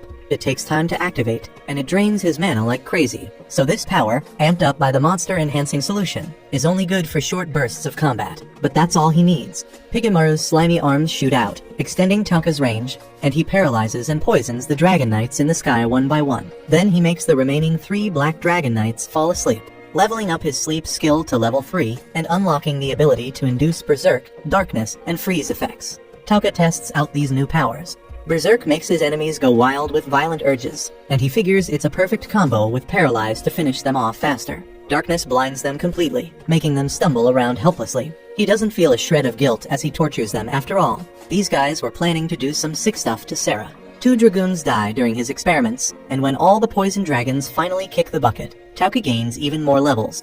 But to his surprise, Sivit is still hanging on, demanding to know who the hell he really is. Tauka simply replies, "Just an Avenger," before Sivit succumbs to his injuries and dies. Later, Tauka tells Sarah that she should be able to cover her tracks now, and she thanks him for the help. She notices the gentle expression on his face and asks about it. Tauka admits he's thinking about someone gentle, which is why his demeanor has softened. Sarah then brings up the last of the 5 dragoons, the one known as the Hero Slayer. Tauka recalls noticing that the dragons ridden by the 5 dragoons were different in size from the rest. Sarah confirms this, but Tauka reassures her that there's nothing to worry about. He already crushed that guy when he ran into him before they met up. Sarah is shocked that he took down the Hero Slayer so easily. Meanwhile, we cut to Ayaka checking her stats. She's frustrated that she still hasn't awakened her unique skill, and the other heroes are with her, waiting for the goddess.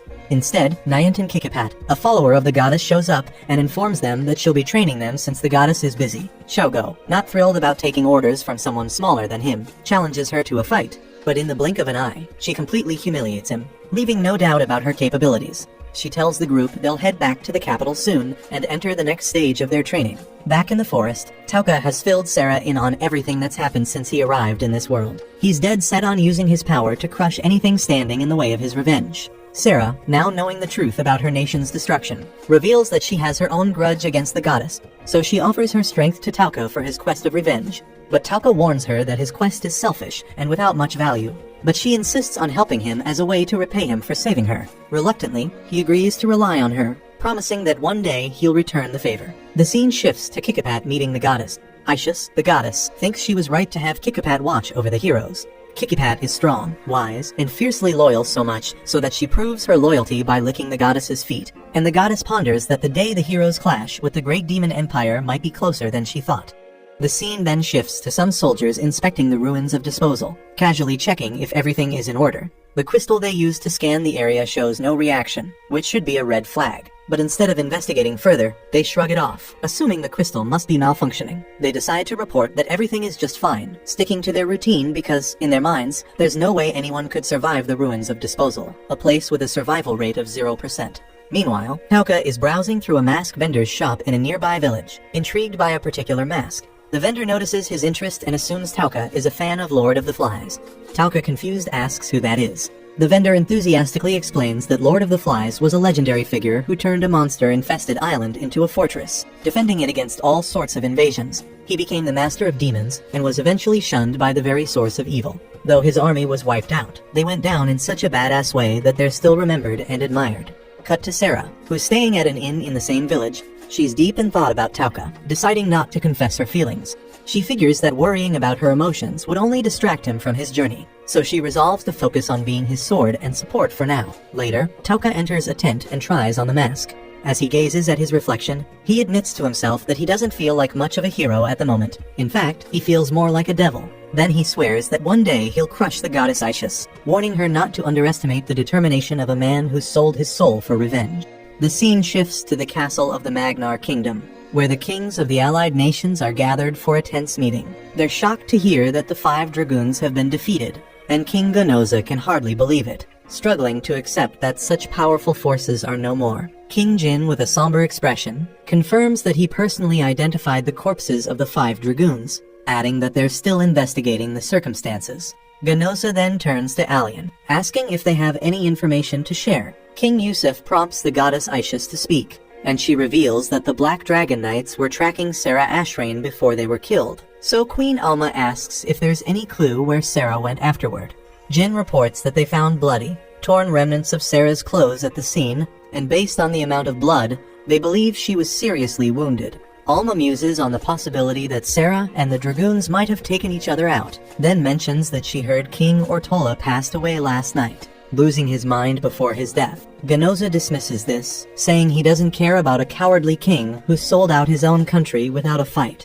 Ishus then brings up the grave loss of the Black Dragon Knights, who were their best defense against the Great Demon Empire. She acknowledges that losing them is a major blow to the Holy Alliance, emphasizing that the heroes from another world will now be even more crucial. Foken, with a skeptical tone, points out how conveniently Alien seems to flourish every time evil rears its head. The goddess, not one to let an insinuation slide, questions Foken's implication. He elaborates, noting that whenever the Great Demon Empire returns, all the nations are forced to rely on Alien. Aishus reminds them that they have no choice, as the essence of the Demon King suppresses the full power of every living soul in this world. Foken, seemingly probing, asks if she knows anything about the legends of the Godslayer. Aishus dismisses the relevance of such a story, brushing it aside as unnecessary at the moment. Foken, seeing he won't get anywhere, apologizes for the interruption. Ganoza then shifts the focus back, asking if they believe Sarah Ashrain was responsible for the downfall of the 5 Dragoons, and he adds that the cursed magic users of Ashant are taking credit for the act, claiming it was their doing. The scene shifts to Tauka and Sarah entering a bustling town, and Sarah informs him that the land of the golden-eyed monsters lies further north of here. As they walk, Tauka notices that no one seems to be pursuing them, and Sarah explains that this city will be their best option to make any necessary preparations. Tauka's attention is then drawn to a massive coliseum, and Sarah explains that it's called the Bloodsport Coliseum, an arena where slaves and merchants battle each other to the death. The fighters, known as Bloodsport warriors, can earn rewards by winning matches. Tauka realizes this is eerily similar to the gladiators of ancient Rome. Sarah adds that the Mercenary Guild and the Duke run the place together. It's now become the prime source of entertainment for the masses, but began as a way to assess fighters for the Mercenary Guild. The two of them head to an inn, where Sarah suggests booking just one room to save on travel funds. Tauka points out that he's a man, but Sarah doesn't seem to care, even sounding pleased at the idea of sharing a room. They settle for a single room, and the scene cuts to them having a meal in a nearby tavern. While eating, Tauka overhears a group discussing the downfall of the Black Dragon Knights.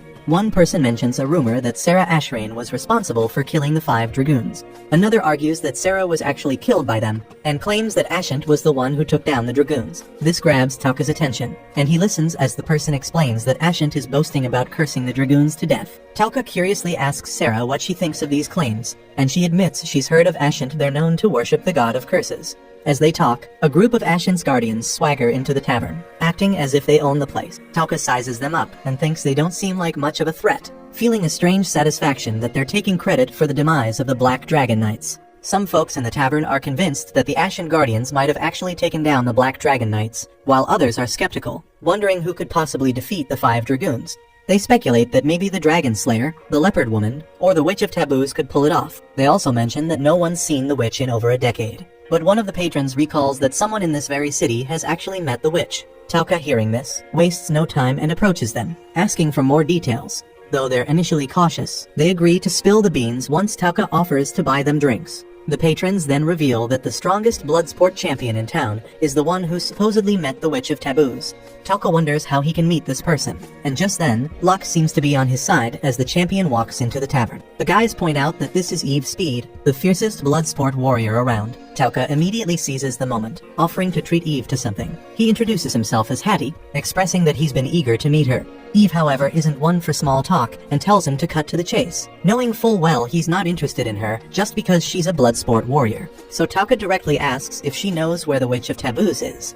Eve admits that she's ventured into the land of the golden-eyed monsters, but denies ever meeting the witch, claiming she doesn't know the witch's whereabouts. Sarah senses something off about Eve's response, and Eve then asks Tauka why he's searching for the witch. He casually explains that he's curious and aspires to be a scholar, hoping to hire a mercenary to pay the witch a visit. Eve warns him against it, saying the land of the golden-eyed monsters is treacherous, and doubts he'd survive more than 3 days there. Tauka thanks her for the concern, and Eve leaves with a final piece of advice to cherish his life. Later, Sarah tells Tauka that Eve was lying, and he realizes that Eve must indeed know where the witch is. In their room, Tauka suddenly remembers he forgot to bring food for Pigemaru. Realizing he'll need to use his magic bag, he pulls out some bread and feeds it to Pigemaru.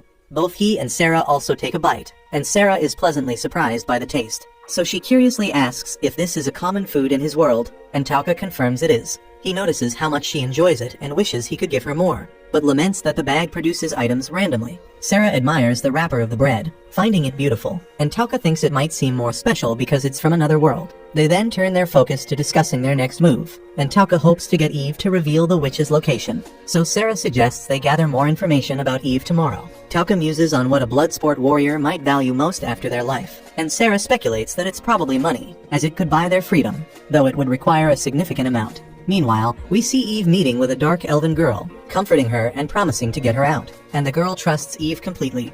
Back at the inn, Sarah practices her swordsmanship, donning her spirit regalia. Tauka watches, thinking her spirit regalia looks like something out of a magical girl transformation scene, and he's captivated by the elegance of her swordplay. After she finishes, Tauka is curious to learn and asks if there's a trick to close-range combat. So Sarah wonders if he is interested.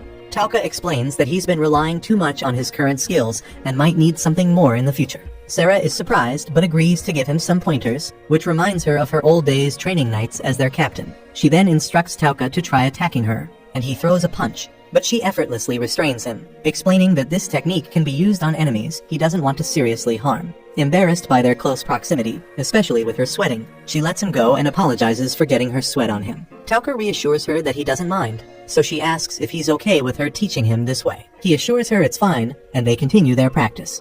The scene then shifts to Sarah, caught in the act of sniffing Tauka's clothes while she's washing them. Realizing what she's doing, she feels a wave of embarrassment wash over her, relieved that no one saw her indulging in such a shameless act, especially considering her feelings for him. Just as she's trying to compose herself, Tauka appears out of nowhere. Panic sets in as she wonders if he sees her just now, so she tries to play it cool and asks him what he wants. Tauka, oblivious to her inner turmoil, mentions that his clothes were missing, and she explains that she took them to wash along with her own. He's surprised she's okay with doing that, but she reassures him that she's used to washing clothes. Later that night, while Sarah is peacefully sleeping, Tauka finds himself wide awake, diving into some books. He can't help but notice how serene and gentle Sarah looks in her sleep. He reflects on how she's been bottling up all sorts of emotions just to be his sword, and he feels a surge of gratitude for her dedication. She suddenly wakes up surprised to find him still awake, so Tauka says that he couldn't fall asleep, and Sarah immediately reaches for her herb pouch. She shows him a selection of herbs and explains that each one has different effects. Some help with sleep, while others can invigorate and energize, leaving a person feeling, well, a bit too excited. Then her face flushed with embarrassment after realizing how that might sound, so she clarified that she didn't mean anything by it. Tauka knows this and takes out some cubes to make soup, intending to mix in the herbs. As they prepare the soup, Sarah samples it before adding the herbs, noting how delicious it is even without them, and adds that this is an excellent portable meal in itself. But then, in her flustered state, she accidentally pours the wrong amount of herbs into her soup. Tauka, noticing this, offers to drink it instead, but she insists on taking it herself. They both sip the soup, and Sarah finds it oddly refreshing. Tauka, however, is puzzled since the herbs should have made them sleepy.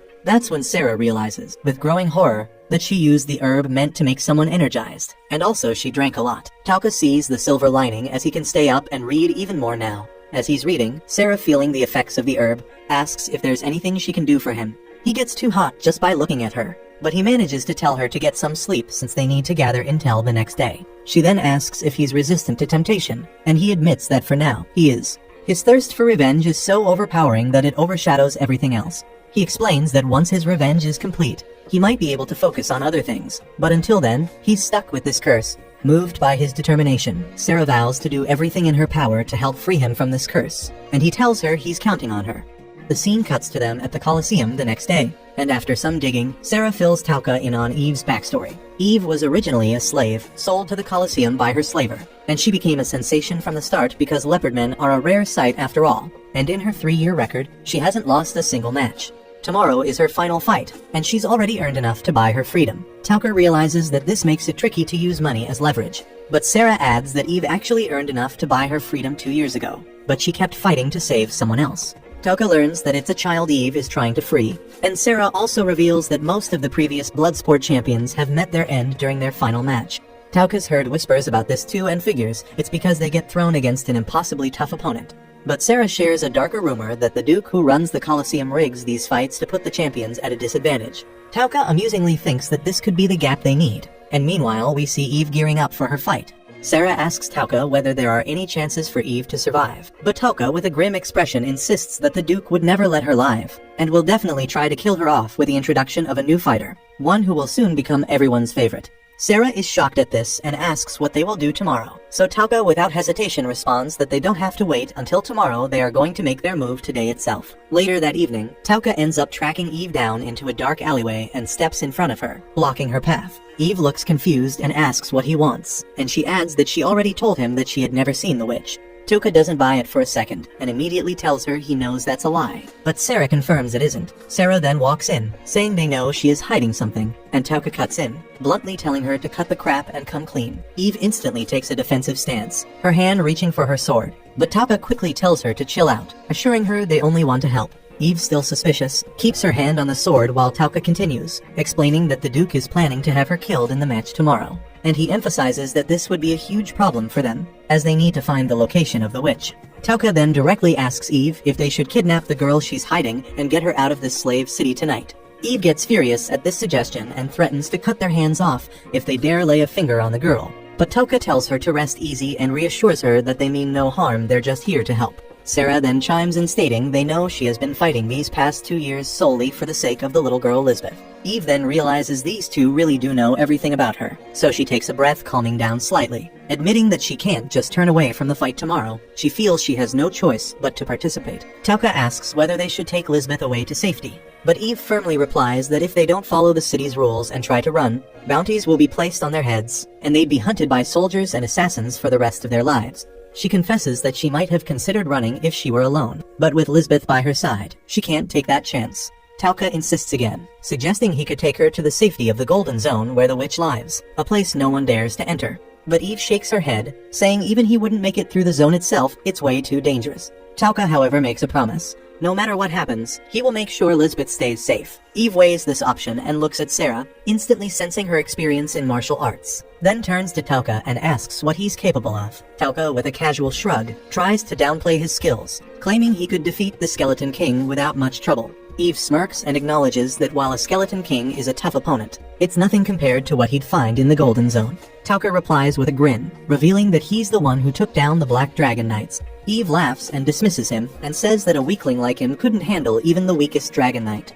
But Tauka doesn't flinch, he raises his arm, and before Eve can even unsheath her sword, he activates his paralyze ability, freezing her body completely, and while she struggles to break free, he calmly tells her to relax, warning that the more she fights it, the more HP she'll lose. Then he adds, almost with a smirk, that with this ridiculous ability, he managed to defeat the hero of humanity all by himself. Sarah then steps forward and removes her cloak as well, revealing that she is the elf princess the Dragon Knights were chasing, and claims she saw the battle with her own eyes. With that revelation, Tauka breaks Eve free from the paralysis spell, proving his powers to her. But Eve insists that despite everything, she will not rely on their help. She plans to win her final match tomorrow fair and square and free Lisbeth from slavery on her own terms, trusting her own strength more than that of strangers. Tauka looks at her and asks if she really thinks the Duke would let her go that easily, mentioning that the Duke has a reputation as a massive pain in the ass. Eve argues that, despite the Duke's shady character, he is still human and can't be cruel enough to break his own word, and she is confident in her abilities to defeat her opponent and start a new life. Tauka decides to leave and tells her that if she changes her mind, they will be waiting by the city's front gates until dawn. They head back into the city, only to come across a large crowd gathered around a group of dark mages. The mages claim that the man of the house insulted their god, so they took it upon themselves to slit his throat. Tauka and Sarah choose to ignore them and continue on their way. As night begins to fall, they hear the same dark mages harassing a poor girl for no reason. When she refuses their attempt to recruit her into their cult, one of them slaps her hard across the face. Sarah's anger flares and she moves to draw her sword, but Tauka stops her, and instead he casts his berserk spell on one of the mages. The man immediately goes wild, hitting and biting everyone around him, which creates an opportunity for the girl to escape. Tauka then casts the berserk spell on the rest of the mages, who start fighting each other, allowing him and Sarah to slip away unnoticed. A little after midnight, both Tauka and Sarah set out again towards the front gate, while Sarah asks if he really believes Eve would seek their help. Tauka replies that he knows for sure the Duke is a total bastard, and if Eve decides to go the legal route, she will get royally boned. Meanwhile, Eve has been wrestling with the same thought all night, unable to sleep, wondering if the Duke would keep his word. She decides to get some answers and directly asks the Duke if their deal about freeing Lisbeth is still on. But before she can enter the room, she overhears a soldier talking to the Duke about tomorrow's battle. The soldier asks if there are any changes in the plan, but the Duke coldly replies that there will be no changes and that Eve will die tomorrow.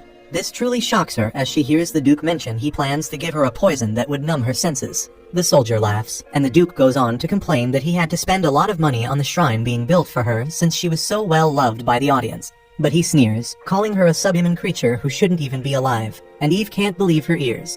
The soldier then asks what will happen to the little girl, and Duke Dipshit replies he'll raise her as the perfect wife. and if that doesn't work out, he will just pimp her out for a lot of money. They all start laughing while Eve clenches her teeth, then returns to her cell, finally coming to a decision. As she's leaving, a man named Mauji calls her, saying he's eager for their fight tomorrow. She says it's good, and as she turns to leave, Mauji's assistant rushes in and tells him there's a problem. Eve then grabs her cloak and heads toward the main gate, where she finds Tauka and Sarah waiting. Tauka is surprised to see her so soon, but she replies that the Duke is indeed a filthy animal who can't be trusted, so she'll take Tauka's offer and run away. Tauka states he wants something in return, and Eve agrees, saying she will reveal the location of the witch and even enter the Golden Demon Zone with them. That settles the deal, and Tauka gets ready to kidnap the little girl. Meanwhile, on the other side of the city, the Dark Elf is working in a tavern, cleaning up tables, while the fat owner storms out of the kitchen, screaming at her to move her hands faster. The poor girl tries her best to pick up the pace, but the fatty with less than a brain cell starts hitting Lisbeth for absolutely no reason until the little girl falls to the floor, laughing at her misery. Lisbeth struggles to hold back her tears, trying to stay strong as she remembers how brave Eve is and takes comfort in that thought. But the fatty with no reason at all starts screaming in her ears again when suddenly the door slams open, sending the fat, ugly piggy sprawling to the ground.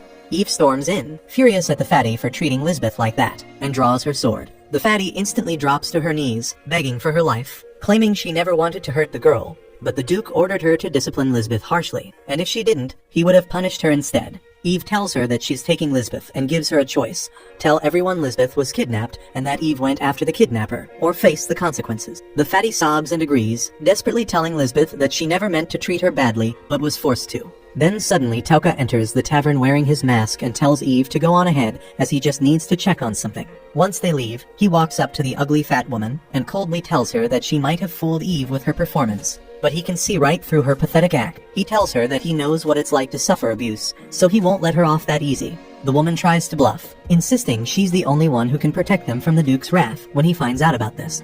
But Tauka's had enough of her crap and immediately uses Paralyze, followed by a poison spell, which somehow makes her even uglier as she starts dying slowly. Tauka calmly takes out a knife and sets up the scene to look like a robbery before leaving the tavern and escaping through the sewer. They start making their way through the underground passages, with Lisbeth nervously introducing herself and begging Tauka to let her join them, because she wants to stay close to Eve. Tauka hesitates, pointing out that their path will be dangerous, but Eve cuts in, assuring that Lisbeth will be fine as long as they stick together. Seeing her determination, Tauka agrees. Eve then asks Tauka about the strange noise she keeps hearing from his backpack. With a slight grin, he pulls out Pigamaru, revealing his unusual companion, before they continue through the sewers. Soon, they find themselves navigating through dense forests when Eve approaches Tauka, declaring her complete trust in him and stating she is willing to risk her life by his side. Tauka is taken aback and asks what sparked this sudden faith. So Eve explains that Tauka could have taken more sinister routes to extract information from her or used Lisbeth as leverage, but he had chosen honesty instead.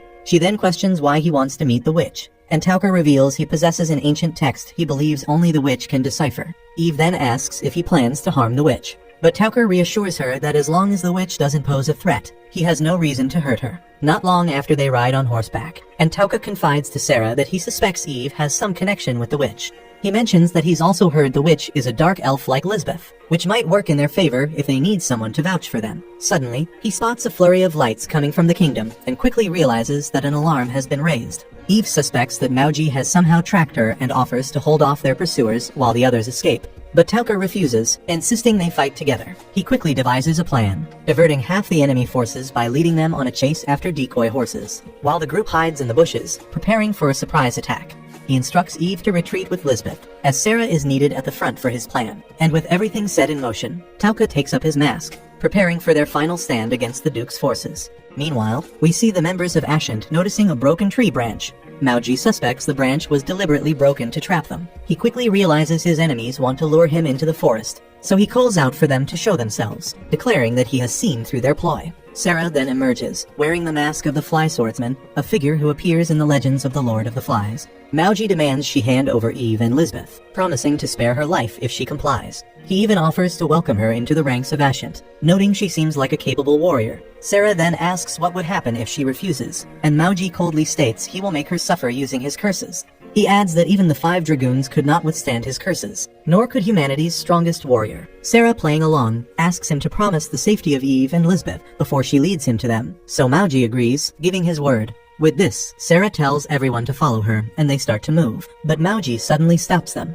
He realizes she has no intention of simply handing over the girls, pointing out that her wording gave her away. She said, "everyone," when it would have been enough for just a few men to accompany her. He concludes she is trying to lure them deeper into the forest and wonders if she needs them in range for something. So he quickly orders his group to maintain their distance and prepare for an attack. Sarah, unfazed, reminds them they were ready to kill her with their curses. Mauji responds by revealing a secret. The members of Ashant are actually successors of the Assassin's Guild. He explains that a hero from another world once declared the guild evil and exterminated it, but they have taken up their work again as users of curse magic. But Sarah realizes they are actually using poisons, not curses, and Mauji elaborates that their poisons are highly advanced. He explains they can only be synthesized using special techniques passed down among the few survivors of the Assassin's Guild. Sarah understands now what they call curses are actually these advanced poisons, which leave no trace. Mauji continues, mentioning how the tragedy of the 5 dragoons played right into their hands. Their mysterious demise could only be explained by curses beyond human understanding. That's why they proclaimed themselves the slayers of the 5 dragoons. With no one able to prove their curses were fake, people chose to believe them.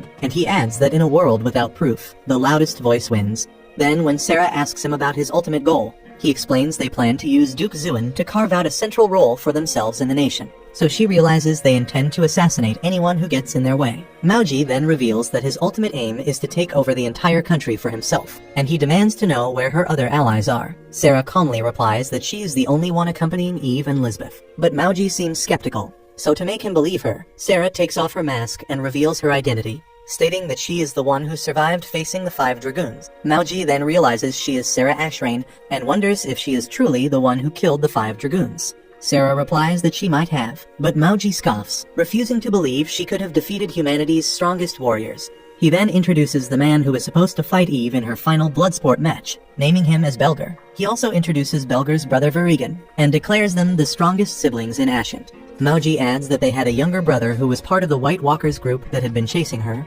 and now Belger and Verigan are eager to take revenge on her for their brother's death. Mauji then asks Sarah what she plans to do next, and reveals that his subordinates have already surrounded her. He explains that the ones she sees now are just a decoy, while others from their group have circled around, masking their presence. He then tells her not to worry, saying he won't kill her because she has a pretty face and he'll take his time enjoying her instead. And then he commands her to bend the knee right where she stands. Sarah listens, and Mauji smugly adds that one day he might grant her the honor of bearing his child. Sarah thinks to herself that it's time for Tauka to act. At that moment, Tauka uses a blinding flash to disorient everyone. We see that he has merged with Pigemaru and uses his tentacles to paralyze all the members of Ashant. He thinks they must not have expected him to have a long-range attack like this, and Mauji, confused, wonders where their other forces are. Tauka tells him that he has already taken out all 15 of them while Mauji was busy talking, and then he poisons them all. He reveals that Mauji was clever enough to notice Eve's intentions and that he would suspect the broken branch was a setup. Tauka predicted that Mauji would avoid entering the forest, fearing a trap, and that's why he instructed Sarah to pretend to lure them in. He deliberately tipped Mauji off, making him feel in control. This is what caused Mauji's overconfidence and paralyzed his ability to analyze the situation. As the poison takes effect, Mauji and the others fall. Sarah remarks that everything went exactly as Tauka planned, and he thanks her for playing along with their little charade. He notes that Mauji's mistake was not considering the possibility of a more elaborate plan, and then he tells Sarah to go back and update Eve on the situation. As Sarah leaves to do so, Tauka notices that the first wave is returning. He thinks to himself that this is unfolding exactly as he anticipated and instructs Pigemaru to connect with him again. But he realizes Pigemaru is too drained to do so. Eve sees this and thinks that not even Tauka can predict everything, so she offers to help him. And Tauka asks Sarah to take care of Lisbeth while they prepare to fight the first wave. Tauka and Eve head towards the approaching enemies, and he asks her if she can count their numbers. So Eve counts them all and goes to confront them. The soldiers attempt to attack Eve when they spot her, but Tauka quickly paralyzes them all and poisons them as well. Just then, the Duke and some of his soldiers arrive from behind, and he declares that there is no escape for them. His subordinate then sneers, saying they will kill Eve and make Lisbeth wear a dress made from her skin. Tauka hears this and thinks to himself that these men are absolute scum, so he tries to paralyze them. But his powers don't work. He realizes he has reached the maximum number of active targets. Thinking fast, he uses his dark skill on the man and blinds him, so Eve takes the opportunity and swiftly decapitates him. Tauka then casts dark on the soldiers accompanying the Duke, and Eve cuts them down as well. The rest of the soldiers are terrified and start to flee, but Tauka tells Eve not to let anyone escape, so she hurls a spear at the retreating soldiers. Tauka then realizes that his paralysis skill can only affect 80 targets at once, so he begins using dark on any soldier he can find. Then one of the soldiers tries to strike at him from behind, but Sarah shoots him down. The Duke, panicking, kills his own soldiers who try to retreat and orders the remaining men to kill the creepy man in black, frantically insisting that as the Duke, things will go his way. Watching this, Tauka thinks he doesn't even need to use his berserk skill to drive the Duke mad. Eve then thanks Tauka, admitting that although she is a warrior, she had begun to feel tired of the endless fighting. But fighting alongside him like this is a delight. She then goes on to finish off the remaining soldiers one by one. The Duke is terrified and tries to flee, vowing that they will meet a cruel end in the future. But Tauka paralyzes him, turning to Eve and asking her to finish the job. Eve tells the Duke she might have forgiven him if he had only sought to harm her, but going after Lisbeth was unforgivable.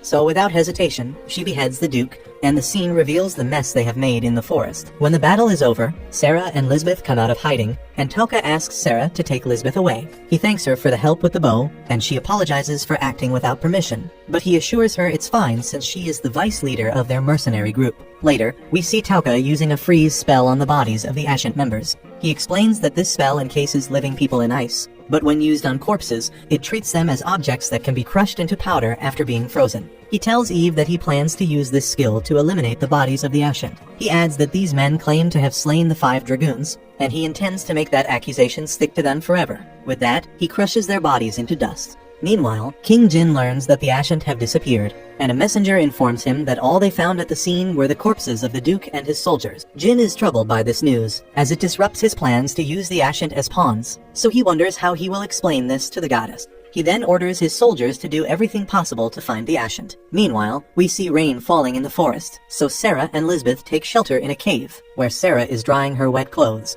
Seeing Sarah's hot look, Lisbeth wonders if she will ever grow to look like her. She recalls how the owner of the tavern where she worked told her she wouldn't be considered a proper woman unless her black melon grew. Sarah tells her not to worry about anything the tavern owner said and advises her to only let the words of those she trusts take root in her heart. Lisbeth nods, saying she will trust Sarah's words in this case, and thinks it feels like having another big sister. Soon, Eve and Tauka join them, and Lisbeth and Eve quickly fall asleep. Sarah suggests that Tauka rest as well while she keeps watch, but he says he isn't feeling sleepy. She offers him her lap to rest on, but he knows she is tired too and offers her his lap instead. Sarah quickly takes him up on the offer, but when she notices his awkward reaction, she realizes he was just kidding. She apologizes, but Tauka assures her it's fine. Then his curiosity takes in and asks if he can touch her ears, admitting he's been fascinated by them for a long time. She allows it, but when he senses she feels uncomfortable, he quickly lets go. Sarah then asks if he has any special feelings for Eve or Lisbeth, since he treats them the same as he does her.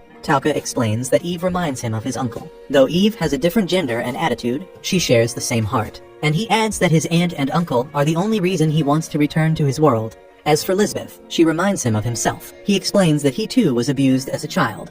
But the key difference is their response to hostility. He is ready to eliminate anything that threatens him and admits he's not a good person like her. And he tells Sarah she is free to leave whenever she wants if she doesn't want to be part of his revenge.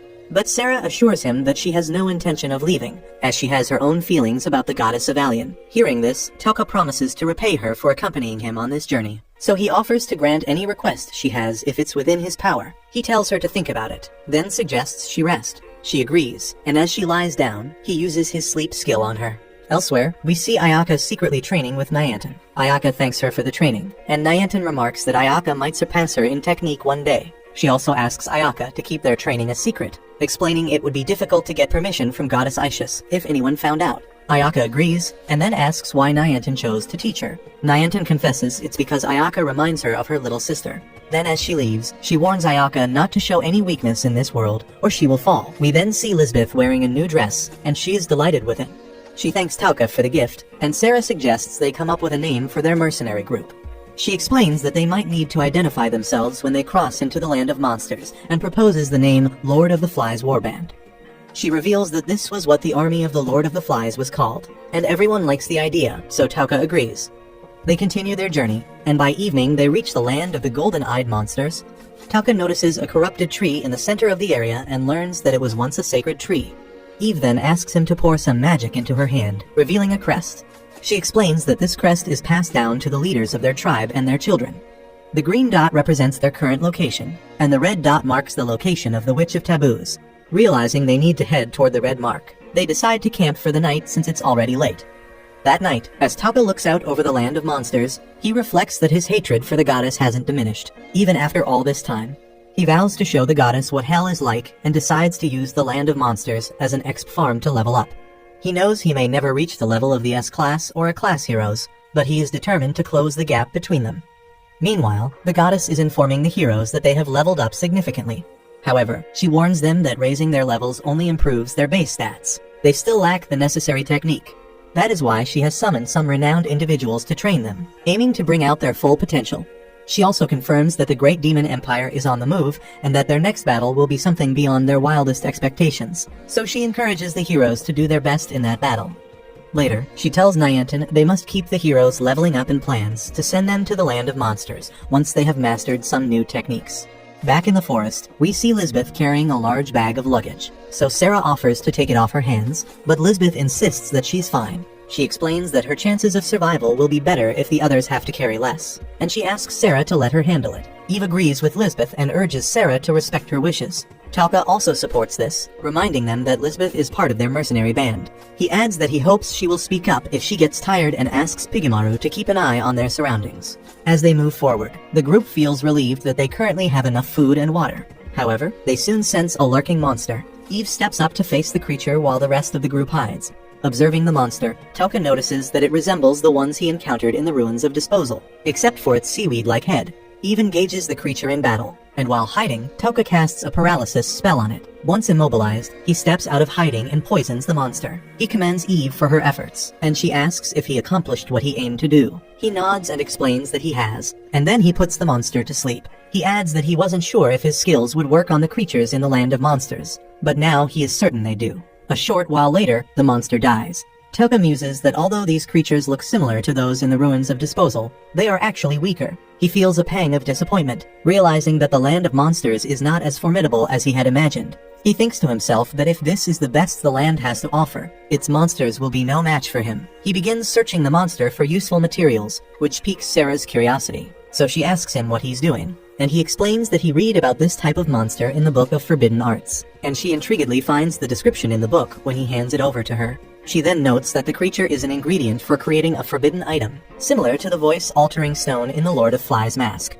Noticing Sarah's interest in the book, Tauka offers it to her, saying she can keep it if she likes. She thanks him warmly, and Tauka realizes he needs to be cautious with his words around Sarah because she has a knack for seeing right through him. After collecting the materials, Tauka declares that it's time to begin their conquest of the land of monsters. The group moves forward, and soon they find themselves crossing a river. Tauka manages to cross without any problems, and then it's Lisbeth's turn. Eve offers to help her, but Lisbeth insists on doing it herself. She carefully hops across the stones but slips on one of them, but thankfully Pigamaru is there to catch her just in time. Eve is relieved and thanks Tauka for having a safety plan in place. But Tauka smiles and says that he wants to do everything he can to support Lisbeth when she sets her mind to something. He adds that he was once in a similar situation, but he clarifies that he's only helping her because it benefits him in the end. Lisbeth finally makes it across the river and notices the group was whispering. She asks if they were talking about her. Eve quickly denies it and makes up an excuse, saying they were discussing children born between high elves and humans, which are rare, so she then wonders aloud what the children of Tauka and Sarah would look like. Sarah, who is in the middle of crossing the river, overhears this and becomes distracted, losing her balance and falling into the water. Moments later, we see her drenched, apologizing for letting her guard down. Eve is amused and surprised that even Sarah can get distracted sometimes, and that makes Tauka unsure whether Eve is clueless or cunning. Noticing that Sarah is shivering from the cold, he drapes his overcoat around her shoulders. He lightly jokes, hoping she doesn't mind that it smells like him. Sarah smiles and admits she likes it, surprising Tauka, who had meant it as a joke. But it turns out Sarah was joking too. As they continue their journey, Eve suddenly senses something approaching, so Sarah quickly moves to protect Lisbeth. Tauka then asks Eve if these are monsters she recognizes, and she admits she can't defeat them. He wonders if this is what forced Eve and Lisbeth to flee the land of monsters in the first place, and she confirms it is, so Tauka tells her to fall back, understanding that this is a threat she can't handle. Eve then retreats, and Tauka decides he doesn't have time to merge with Pigamaru, so he takes cover behind a tree. The monsters come into view, and Tauka's excitement builds at the prospect of facing opponents strong enough to overwhelm even the greatest Bloodsport warrior. And as soon as the creatures enter his range, he swiftly casts a paralysis spell on them. Not wasting any time, he follows up with a berserk spell to finish the fight quickly. After the monster dies, Tauka gains a level, and Eve can't help but notice that Tauka seems familiar with these creatures. So Tauka explains that they are probably Nazorts, and he begins to cut a part of their paws.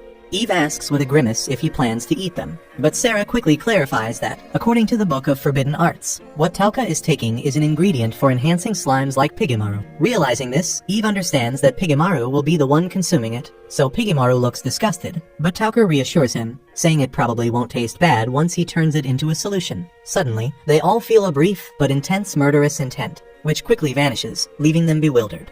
They look around, unable to find the source of the feeling. As they prepare for a potential fight, Pigemaru alerts Tauka that the murderous intent is coming from his bag. Tauka checks and discovers that the egg he picked up earlier is glowing. It cracks open, and a horse emerges, rapidly growing into a full-sized creature right before their eyes. The group is stunned, and Tauka wonders aloud what kind of monster this could be. But even Sarah is at a loss. The horse creature then rubs affectionately against Tauka, who cautiously pets it, and as he does, he notices something unusual on its back.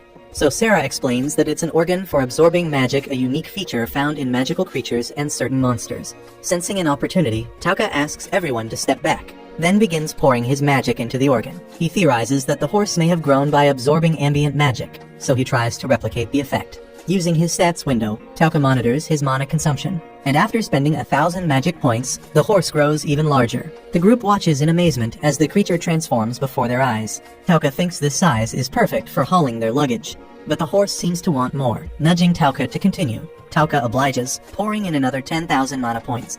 The horse transforms once more, becoming a massive, muscular creature with 8 powerful legs. Tauka is impressed, thinking they've added an intriguing new companion to their group. Lisbeth asks him what he plans to name the creature. Noting its 8 legs, like Odin's legendary horse, Tauka decides to call him Slay, short for Sleipnir. The beast seems to like its new name, and when Sarah reaches out to pet it, the creature responds by enthusiastically licking her. Eve laughs, noting that it seems to have taken quite a liking to her. Tauka then asks the beast if it can return to its original form, and he's relieved to know it can shift back and forth with ease. Meanwhile, we cut to Ayaka's squad, where the heroes are reflecting on their weaknesses. Despite their concerns, Ayaka reassures them that they are doing their best. Then over with Asagi's squad, the mood is more upbeat, and her teammates compliment her leadership, noting how well they've been leveling up. Asagi then attributes their success to the group's natural talent and teamwork, explaining that they coordinate effectively to find monsters and fairly split the experience points among themselves, like good friends. She adds that because of this, even the shy Kabato has been able to level up, and Kabato gratefully thanks her for the support. Then we see that Kiri looking tense, so Shago asks what's bothering him, and Kiri expresses his frustration, saying he doesn't like how their trainers are merely sending weaklings their way to help them gain experience. So he feels they're being grossly underestimated, and decides it's time to prove a point. The scene shifts to the instructors of the heroes, who spot some dangerous monsters heading their way. They decide to handle the threat themselves, believing the heroes might not be able to manage these foes. They call Nyantin for backup, but Kiri is visibly annoyed that they're being told to stand down. As a few Nazorts approach, Nyantin sizes them up and realizes they're too strong for her to save the kills for the heroes, so she quickly dispatches one, and the other instructors take down the second. But then a whole horde of Nazorts charges toward them. Refusing to remain idle any longer, Kiri leaps into action, unleashing his Draconic Buster to eliminate the monsters. After the battle, he demands that the instructors improve their opinion of him, declaring that this is what he's truly capable of. Meanwhile, Kabato notices that the Takao sisters are nowhere to be seen. We then see the Takao sisters some distance away, hearing the loud noises from the direction of the other heroes. Realizing something is happening, they decide to head back. Itsuki remarks that there's no point in sticking around, as the spies they found earlier had killed themselves upon discovery. Hijiri agrees, suspecting the spies were sent after them, probably on orders from the goddess Isis. Later, we see Tauka staring off into the distance while camping in the forest. Sarah approaches him, noting that thanks to Slay, they're making better time than expected. So she mentions they'll soon be able to find the Witch of Taboos and asks what has caught his attention. Tauka explains that he noticed a strange light in the distance and thought it might be some monsters fighting each other. Sarah realizes he's looking to the northeast, the direction where Alien lies, home to the troublesome goddess they all despise. The scene shifts to the next morning, and Sarah wakes up to find Tauka missing from their camp. Eve reassures her not to worry, saying Tauka isn't the type to abandon them. They head outside and soon spot Tauka, surrounded by a pile of monster corpses. Tauka calmly explains that he took out these monsters after sensing their presence nearby. Eve's eyes widen when she sees that one of the fallen creatures is a human-faced beast, and she can't believe that Tauka managed to defeat such a formidable opponent by himself. Tauka shrugs it off, saying it wasn't all that troublesome compared to what he's accustomed to, and he begins searching the monsters for any usable ingredients. Eve is still stunned by his abilities, but Sarah smiles and comments that this is just how Tauka is. She reflects on how it's because of him that they're able to move so confidently through the land of monsters, and she believes that Tauka can make the impossible possible, but silently hopes he won't carry too much of the burden alone. The scene then cuts to them standing before a range of towering mountains. They quickly realize the mountains are too tall for even Slay to climb, leaving them with no choice but to take the path around to cross the area. Tauka then spots a trail that leads along the cliffs on the eastern side and urges everyone to hurry up. Sarah suggests that Tauka take a rest before they continue, but he dismisses the idea, insisting he's fine. He feels the growing humidity in the air and senses that rain is on the way, so he determinedly pushes them to cover as much ground as possible before the storm hits. The group continues along the path Tauka found, feeling uneasy about the lack of monsters. They speculate that this could mean they're getting closer to the Witch of Taboos.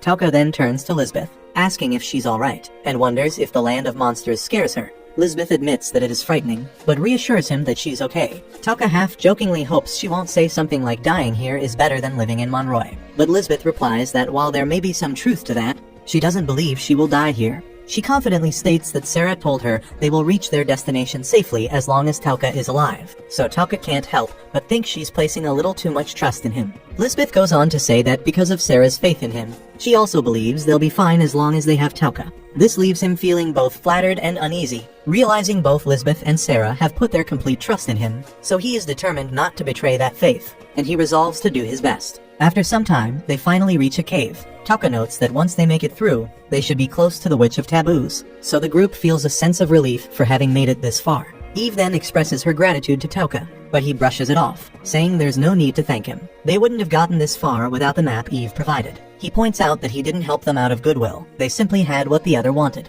Eve then opens up, admitting that she always wanted to escape her life in the Bloodsport arena and live a peaceful life with Lisbeth. That dream was stolen from her, but thanks to Tauka, she now has a chance to make it a reality. She adds that once this is all over, she plans to open a farm with Lisbeth, and perhaps that future isn't as far away as she once thought. Suddenly, a monster appears behind Eve, and she swiftly slays it. But Tauka can't shake a feeling of unease, wondering if the creature is truly dead. Eve confirms that it seems to be, and Tauka uses a paralysis spell to be sure. The spell has no effect, confirming the monster is dead, but Tauka's instincts still tell him something is wrong. Then the dead creature unexpectedly lets out a haunting howl, echoing through the cave. Tauka's eyes widen, he suspects it's trying to summon other monsters.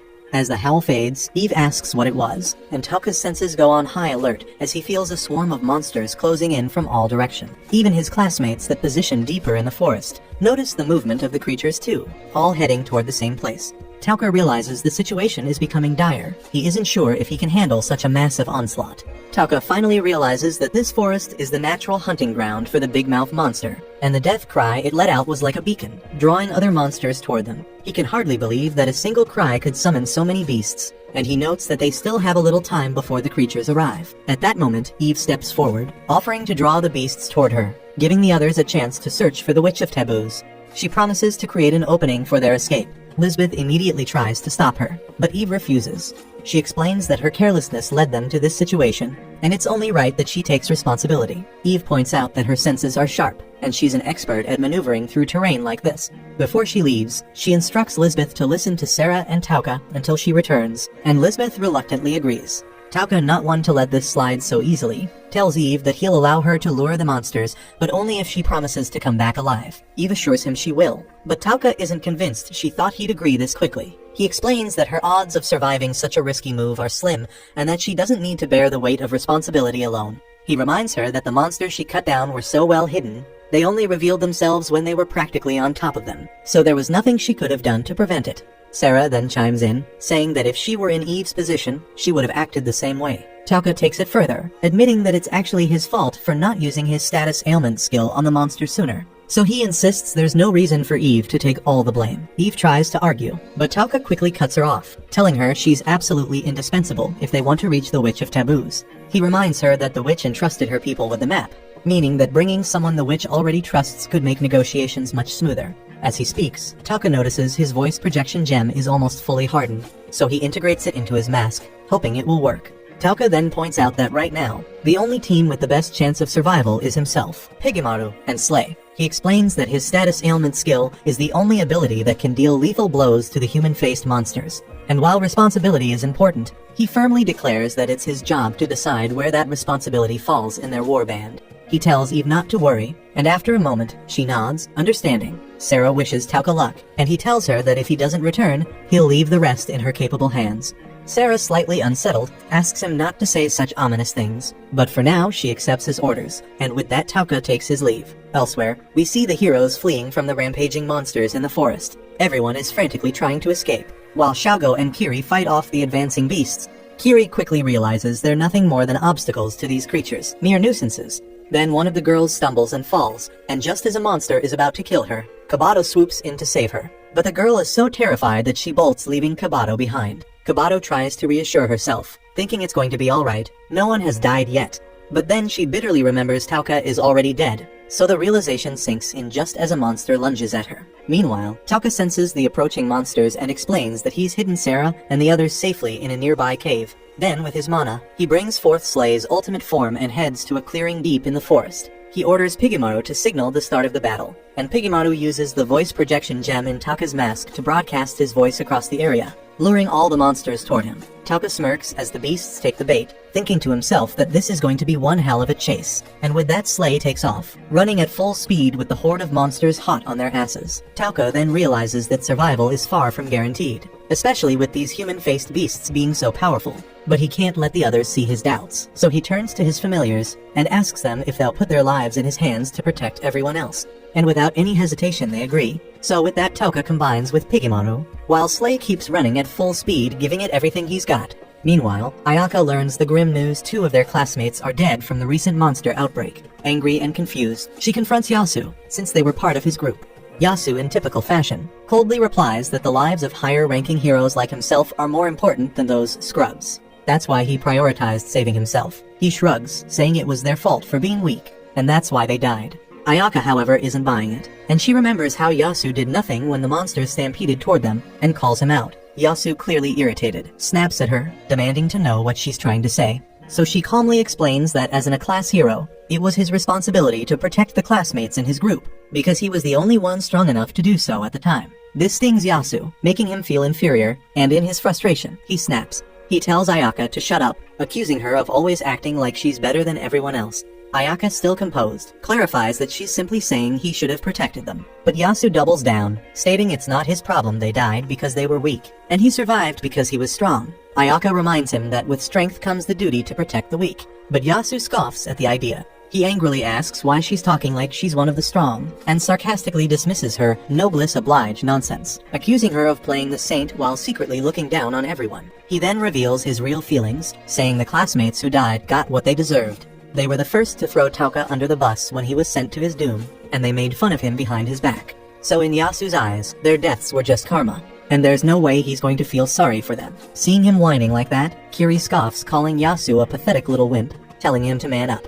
He goes on about how everyone has a natural limit, and only when they hit it do they truly prove themselves. Until then, Kiri says, any success Yasu has will be nothing but a fluke. He then sneers, adding that Yasu is way beneath him, with zero chance of ever reaching his level of power. Kiri then points his sword at Yasu and mocks him, calling him a nameless loser for forgetting his place and acting like a fool in front of Ayaka. He sneers that Yasu is just embarrassing himself trying to handle power that's far beyond him, and that real power is meant for those of noble caliber like himself. Hearing this, Yasu's fury ignites, and his power surges. Xiaogo steps forward, ready to throw down, but Kiri continues to dismiss Yasu as a nobody. Yasu shoots back, saying Kiri needs to get over himself, pointing out that being S-class doesn't automatically make him stronger. He gestures towards Ayaka, noting that she's an S-class hero who hasn't even unlocked her unique ability yet. Proving rank isn't everything. He adds that Asagi, who's only B-class, has already mastered a skill stronger than Xiaogo's. Despite him being a class, Yasu smirks, telling Kiri that if he thinks rank alone makes him better, he's dead wrong. Sooner or later, Yasu swears, he'll show Kiri who truly possesses royal caliber. Xiaogo fumes at the insult, but Kiri holds him back as Yasu walks away. Turning to Ayaka, Kiri coldly tells her that she's a disgrace to the S-class title, and he hopes she gets that through her thick skull. Before leaving, Kiri adds that he'll just have to show everyone what real caliber looks like so even idiots can understand. As he departs, one of the girls remarks that Kabato is nowhere to be seen, and Ayaka starts to worry. Meanwhile, in the cave, Eve suddenly declares that she's going after Tauka. Sarah is surprised and demands an explanation, so Eve explains that there are simply too many monsters out there for Tauka to handle alone, even with his unique skill. She also points out that Tauka isn't in peak condition right now. Ever since they entered the land of monsters, he's had the least sleep out of all of them. Eve suspects that Tauka has been using his sleep skill on the group to help them rest peacefully, sacrificing his own rest in the process. So it's likely the only reason they've made it this far into the heart of the forest. Eve adds that she wasn't just talking big before they parted ways, she really is an expert at moving unnoticed in difficult terrain like this. Plus, with her night vision, she doesn't need to worry about a light giving away her position. Sarah, realizing Eve is speaking the truth, listens as Eve continues. She points out that she's the only one who can carry both Tauka and Slay if they're badly injured. They simply can't afford to lose Tauka now. Sarah, understanding Eve isn't acting out of rash emotion, apologizes for doubting her. She explains that as the one in charge while Tauka is gone, she had to test Eve's resolve. Eve, half smiling, remarks that Sarah seems awfully fond of Tauka. Sarah blushes, admitting it's only natural since she's dedicated herself to him.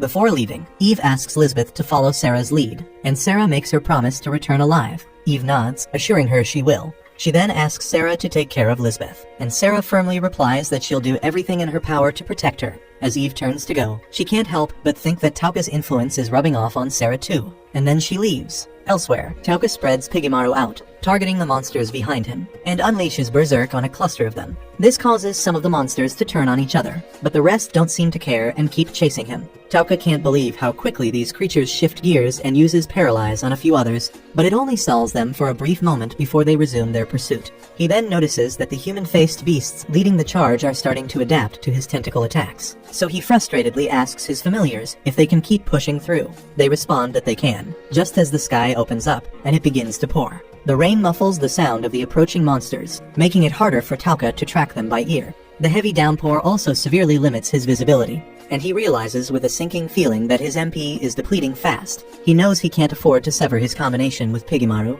not in the middle of this battle, but at this rate. They've only got about 10 minutes left before the fusion wears off. Thinking quickly, Tauka realizes that the only way to keep up the fight is to level up. He sets his sights on the human-faced beasts since they're worth massive experience, but he knows it's a huge gamble, and that if he's not near them when they die, he won't get any of the experience. That means he'll have to circle back the way he came, so he asks his familiars if they'll stick with him if he has a plan, and they assure him they're in it together. And he can't help but feel grateful for such loyal allies. With newfound determination, they charge straight at the monsters, making a beeline for the human-faced beasts. Tauka casts Dark and Paralyze on the creatures surrounding the beasts, affecting the targets as well. Then, without hesitation, he casts Berserk, wiping out the lot of them. Then the surge of experience hits him, and he levels up on the spot. His stats refresh, and with renewed energy, he realizes he can keep fighting a little longer. He spreads Pigemaru's tentacles once more, understanding that the only way to win this chaotic battle is to manage his experience points and keep leveling up. Tauka then uses Paralyze and Berserk on the monsters swarming around him, thinking he's still got plenty of MP left, and he just needs to take these monsters out one by one. As he runs, he spots two massive monsters gaining on him fast, so he tries to cast Sleep on them. But the monsters use others as meat shields, blocking his line of sight. Not missing a beat, Tauka tricks them by leaping off of Slay, slipping behind the larger beasts, and paralyzing them from the back. With a quick berserk, he wipes them out, leveling up again. He then jumps back onto Slay, but the monsters aren't letting up, and they keep coming. So he keeps casting Paralyze, Berserk, Dark, and Sleep on as many as he can. But things take a turn when Slay trips over some monster corpses. In no time, they're surrounded, so Tauka desperately throws out his abilities in every direction as the monsters close in. He barely manages to hold them off, but somehow he keeps leveling up in the process. Meanwhile, in another part of the forest, we see Kabato alive and kicking. Turns out she managed to kill that monster from earlier, but she's wrestling with doubt unlike Ayaka. She feels useless. All she could do was hide while they exiled Tauka to the ruins. She wants to protect everyone like Ayaka does, but she's terrified she'll end up dead if she tries. That's when Eve stumbles upon her, wondering why a human girl is wandering around in a place like this. Kabato reminds Eve of Lisbeth, so she tries to offer help, but Kabato freaks out, scared out of her mind. Before Eve can say much, Itsuki attacks, rushing in to defend Kabato. Eve tries to explain herself, but Itsuki's next move robs her of her voice. Itsuki coldly says she can't let Eve hurt Kabato, following orders from her sister. That's when Eve puts two and two together. These are the heroes from another world that Tauka had warned about. But before she can even process it, Itsuki goes in for another strike. We then see Lisbeth stressing over Tauka and her big sister, while Sarah tries to calm her down. Sarah reminds her that Tauka himself said he had the best chance of survival here and wouldn't lie without a good reason, so she confidently assures Lisbeth that he'll come back in one piece. Meanwhile, Itsuki goes after Eve, launching attacks that Eve dodges with ease. Blow after blow, Eve evades them all. But she notices that Itsuki's attacks are getting sharper and more precise with every strike. It clicks Itsuki is the type that levels up through real combat. Just as Itsuki is about to land the final hit, her sister Hijiri steps in and stops her, causing Itsuki to pull back, confused and asking why she interfered. Hijiri explains that Eve isn't a monster, at least not like the ones they've fought so far. The two sisters then start debating whether Eve's more like a lioness or a leopard. They figure it doesn't really matter. But Hijiri points out that Eve's intelligence sets her apart. She notes the way Eve carries herself is more human-like, meaning they might actually be able to communicate with her. Itsuki isn't buying it, though, since Eve hasn't said a single word throughout the fight. But Hijiri clarifies that Itsuki's attack disabled her voice, so Itsuki realizes she screwed up, and Hijiri apologizes on her sister's behalf, explaining that Itsuki's a bit too quick to follow orders, which led to her rushing into action. Itsuki also apologizes, and while Eve thinks Hijiri seems reasonable, she's definitely not letting her guard down. Hijiri then politely states she'd like to ask Eve a few questions, asking her to answer with gestures since she still can't speak. She first asks if Eve holds any hostility toward them, and Eve shakes her head, signaling that she doesn't. Hijiri then asks if she has any issue with them parting ways, and again Eve shows no concern. As this unfolds, Eve can't help but notice that Hijiri's deductive skills remind her of Tauka. Right when she's wondering who Hijiri is, Hijiri introduces herself, explaining that they are humans from another world. As Eve slowly regains her voice, she asks why Hijiri bothered with the introduction. Hijiri simply says it's a matter of courtesy, and then reveals she's familiar with Eve. She's recently heard rumors of a leopard bloodsport warrior who went missing, and she wonders if Eve is searching for someone. Eve states that she's looking for her master, and from her determination, Hijiri realizes that Eve truly believes he survived the monster stampede. This clues Hijiri and Eve's master must be incredibly strong, especially if he could survive encounters with human-faced beasts. When Hijiri expresses this thought, Eve replies that her master can't be judged by such simple measures, sparking even more curiosity in Hijiri about him. And with that, Eve takes her leave. Next, we see Tauka dealing with the last wave of monsters surrounding him when, out of nowhere, a giant elephant beast attacks. Pigemaru runs out of energy just before Tauka can strike, so Tauka has no choice but to paralyze the monster with his own hands and then poison it. Even though Tauka still has MP left, Pigemaru is totally drained. He praises Pigemaru for holding out so long and disables their fused form. Turning to Slay, Tauka tells him he must be exhausted too, and asks him to let him know if he reaches his limit.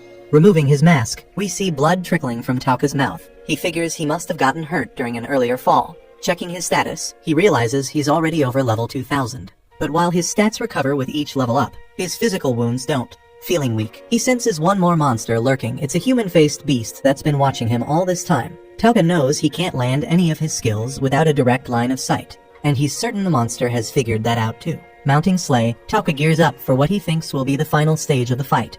Then the human-faced beast charges at them, using the bodies of dead monsters as cover. Tauka and Slay try to flee, but with the monster staying hidden, Tauka can't find an opening to attack. Suddenly, the creature fires beams at them. One beam manages to injure Tauka, and another strikes Slay, knocking Tauka off his mount. The fallen Tauka, exhausted but determined, asks Pigemaru for one last favor, and without hesitation Pigemaru agrees. Then, in a final desperate attempt, the monster blasts Tauka with beams, creating a thick cloud of smoke. Tauka uses his mask as a diversion, throwing it to distract the creature. The beast, realizing something's off, attacks a shadowy figure on the opposite side. But in a brilliant move, Tauka leaps from above, paralyzing the monster, and then he uses his berserk skill. Then, like twisting the knife deeper, he smirks and explains his entire plan. He'd thrown the mask to make the monster think he was flanking, while it attacked Pigemaru disguised as him. He then soared into the air with Slay's help, landing a perfect strike once he had a clear shot. He adds that the corpses surrounding the monster blocked his view, but they also kept the creature from spotting him, sealing the monster's fate. Tauka is now drained and collapses to his knees. Realizing his HP has hit critical, he levels up again and discovers he's unlocked an advanced skill. Slay then reverts to a smaller form, and Tauka, apologizing for overworking both his familiars, suggests they head back to Sarah and the others. But then he notices his legs are in terrible shape. To top it off, a monster lurking nearby jumps out, ready to strike. But before Tauka can react, Eve slays it in one swift move. Tauka then thought to himself that he had a feeling this would happen. Eve picks everyone up and carries them, mentioning that she ran into some heroes from another world while searching for him, 3 girls named Hijiri, Itsuki, and Kabato. Tauka immediately wonders if she mentioned his name, but Eve reassures him she didn't, as she wasn't sure of his connection to them. Tauka is relieved and believes it's better they continue thinking he's dead. After all, heroes are just another obstacle in his quest for revenge on the goddess.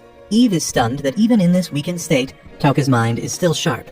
Then finally, they reunite with the others, who are overjoyed to see them alive. Tauka then asks Sarah to check on Slay for him, and later that night, we see her tending to his wounds after looking in on Slay, while Eve steps outside to keep watch. Sarah finishes patching up Tauka. He can't help but think she's incredible. Not only can she heal wounds, but she can wield a sword too. Sarah casually adds that she can sew as well, and then she sews up Tauka's overcoat.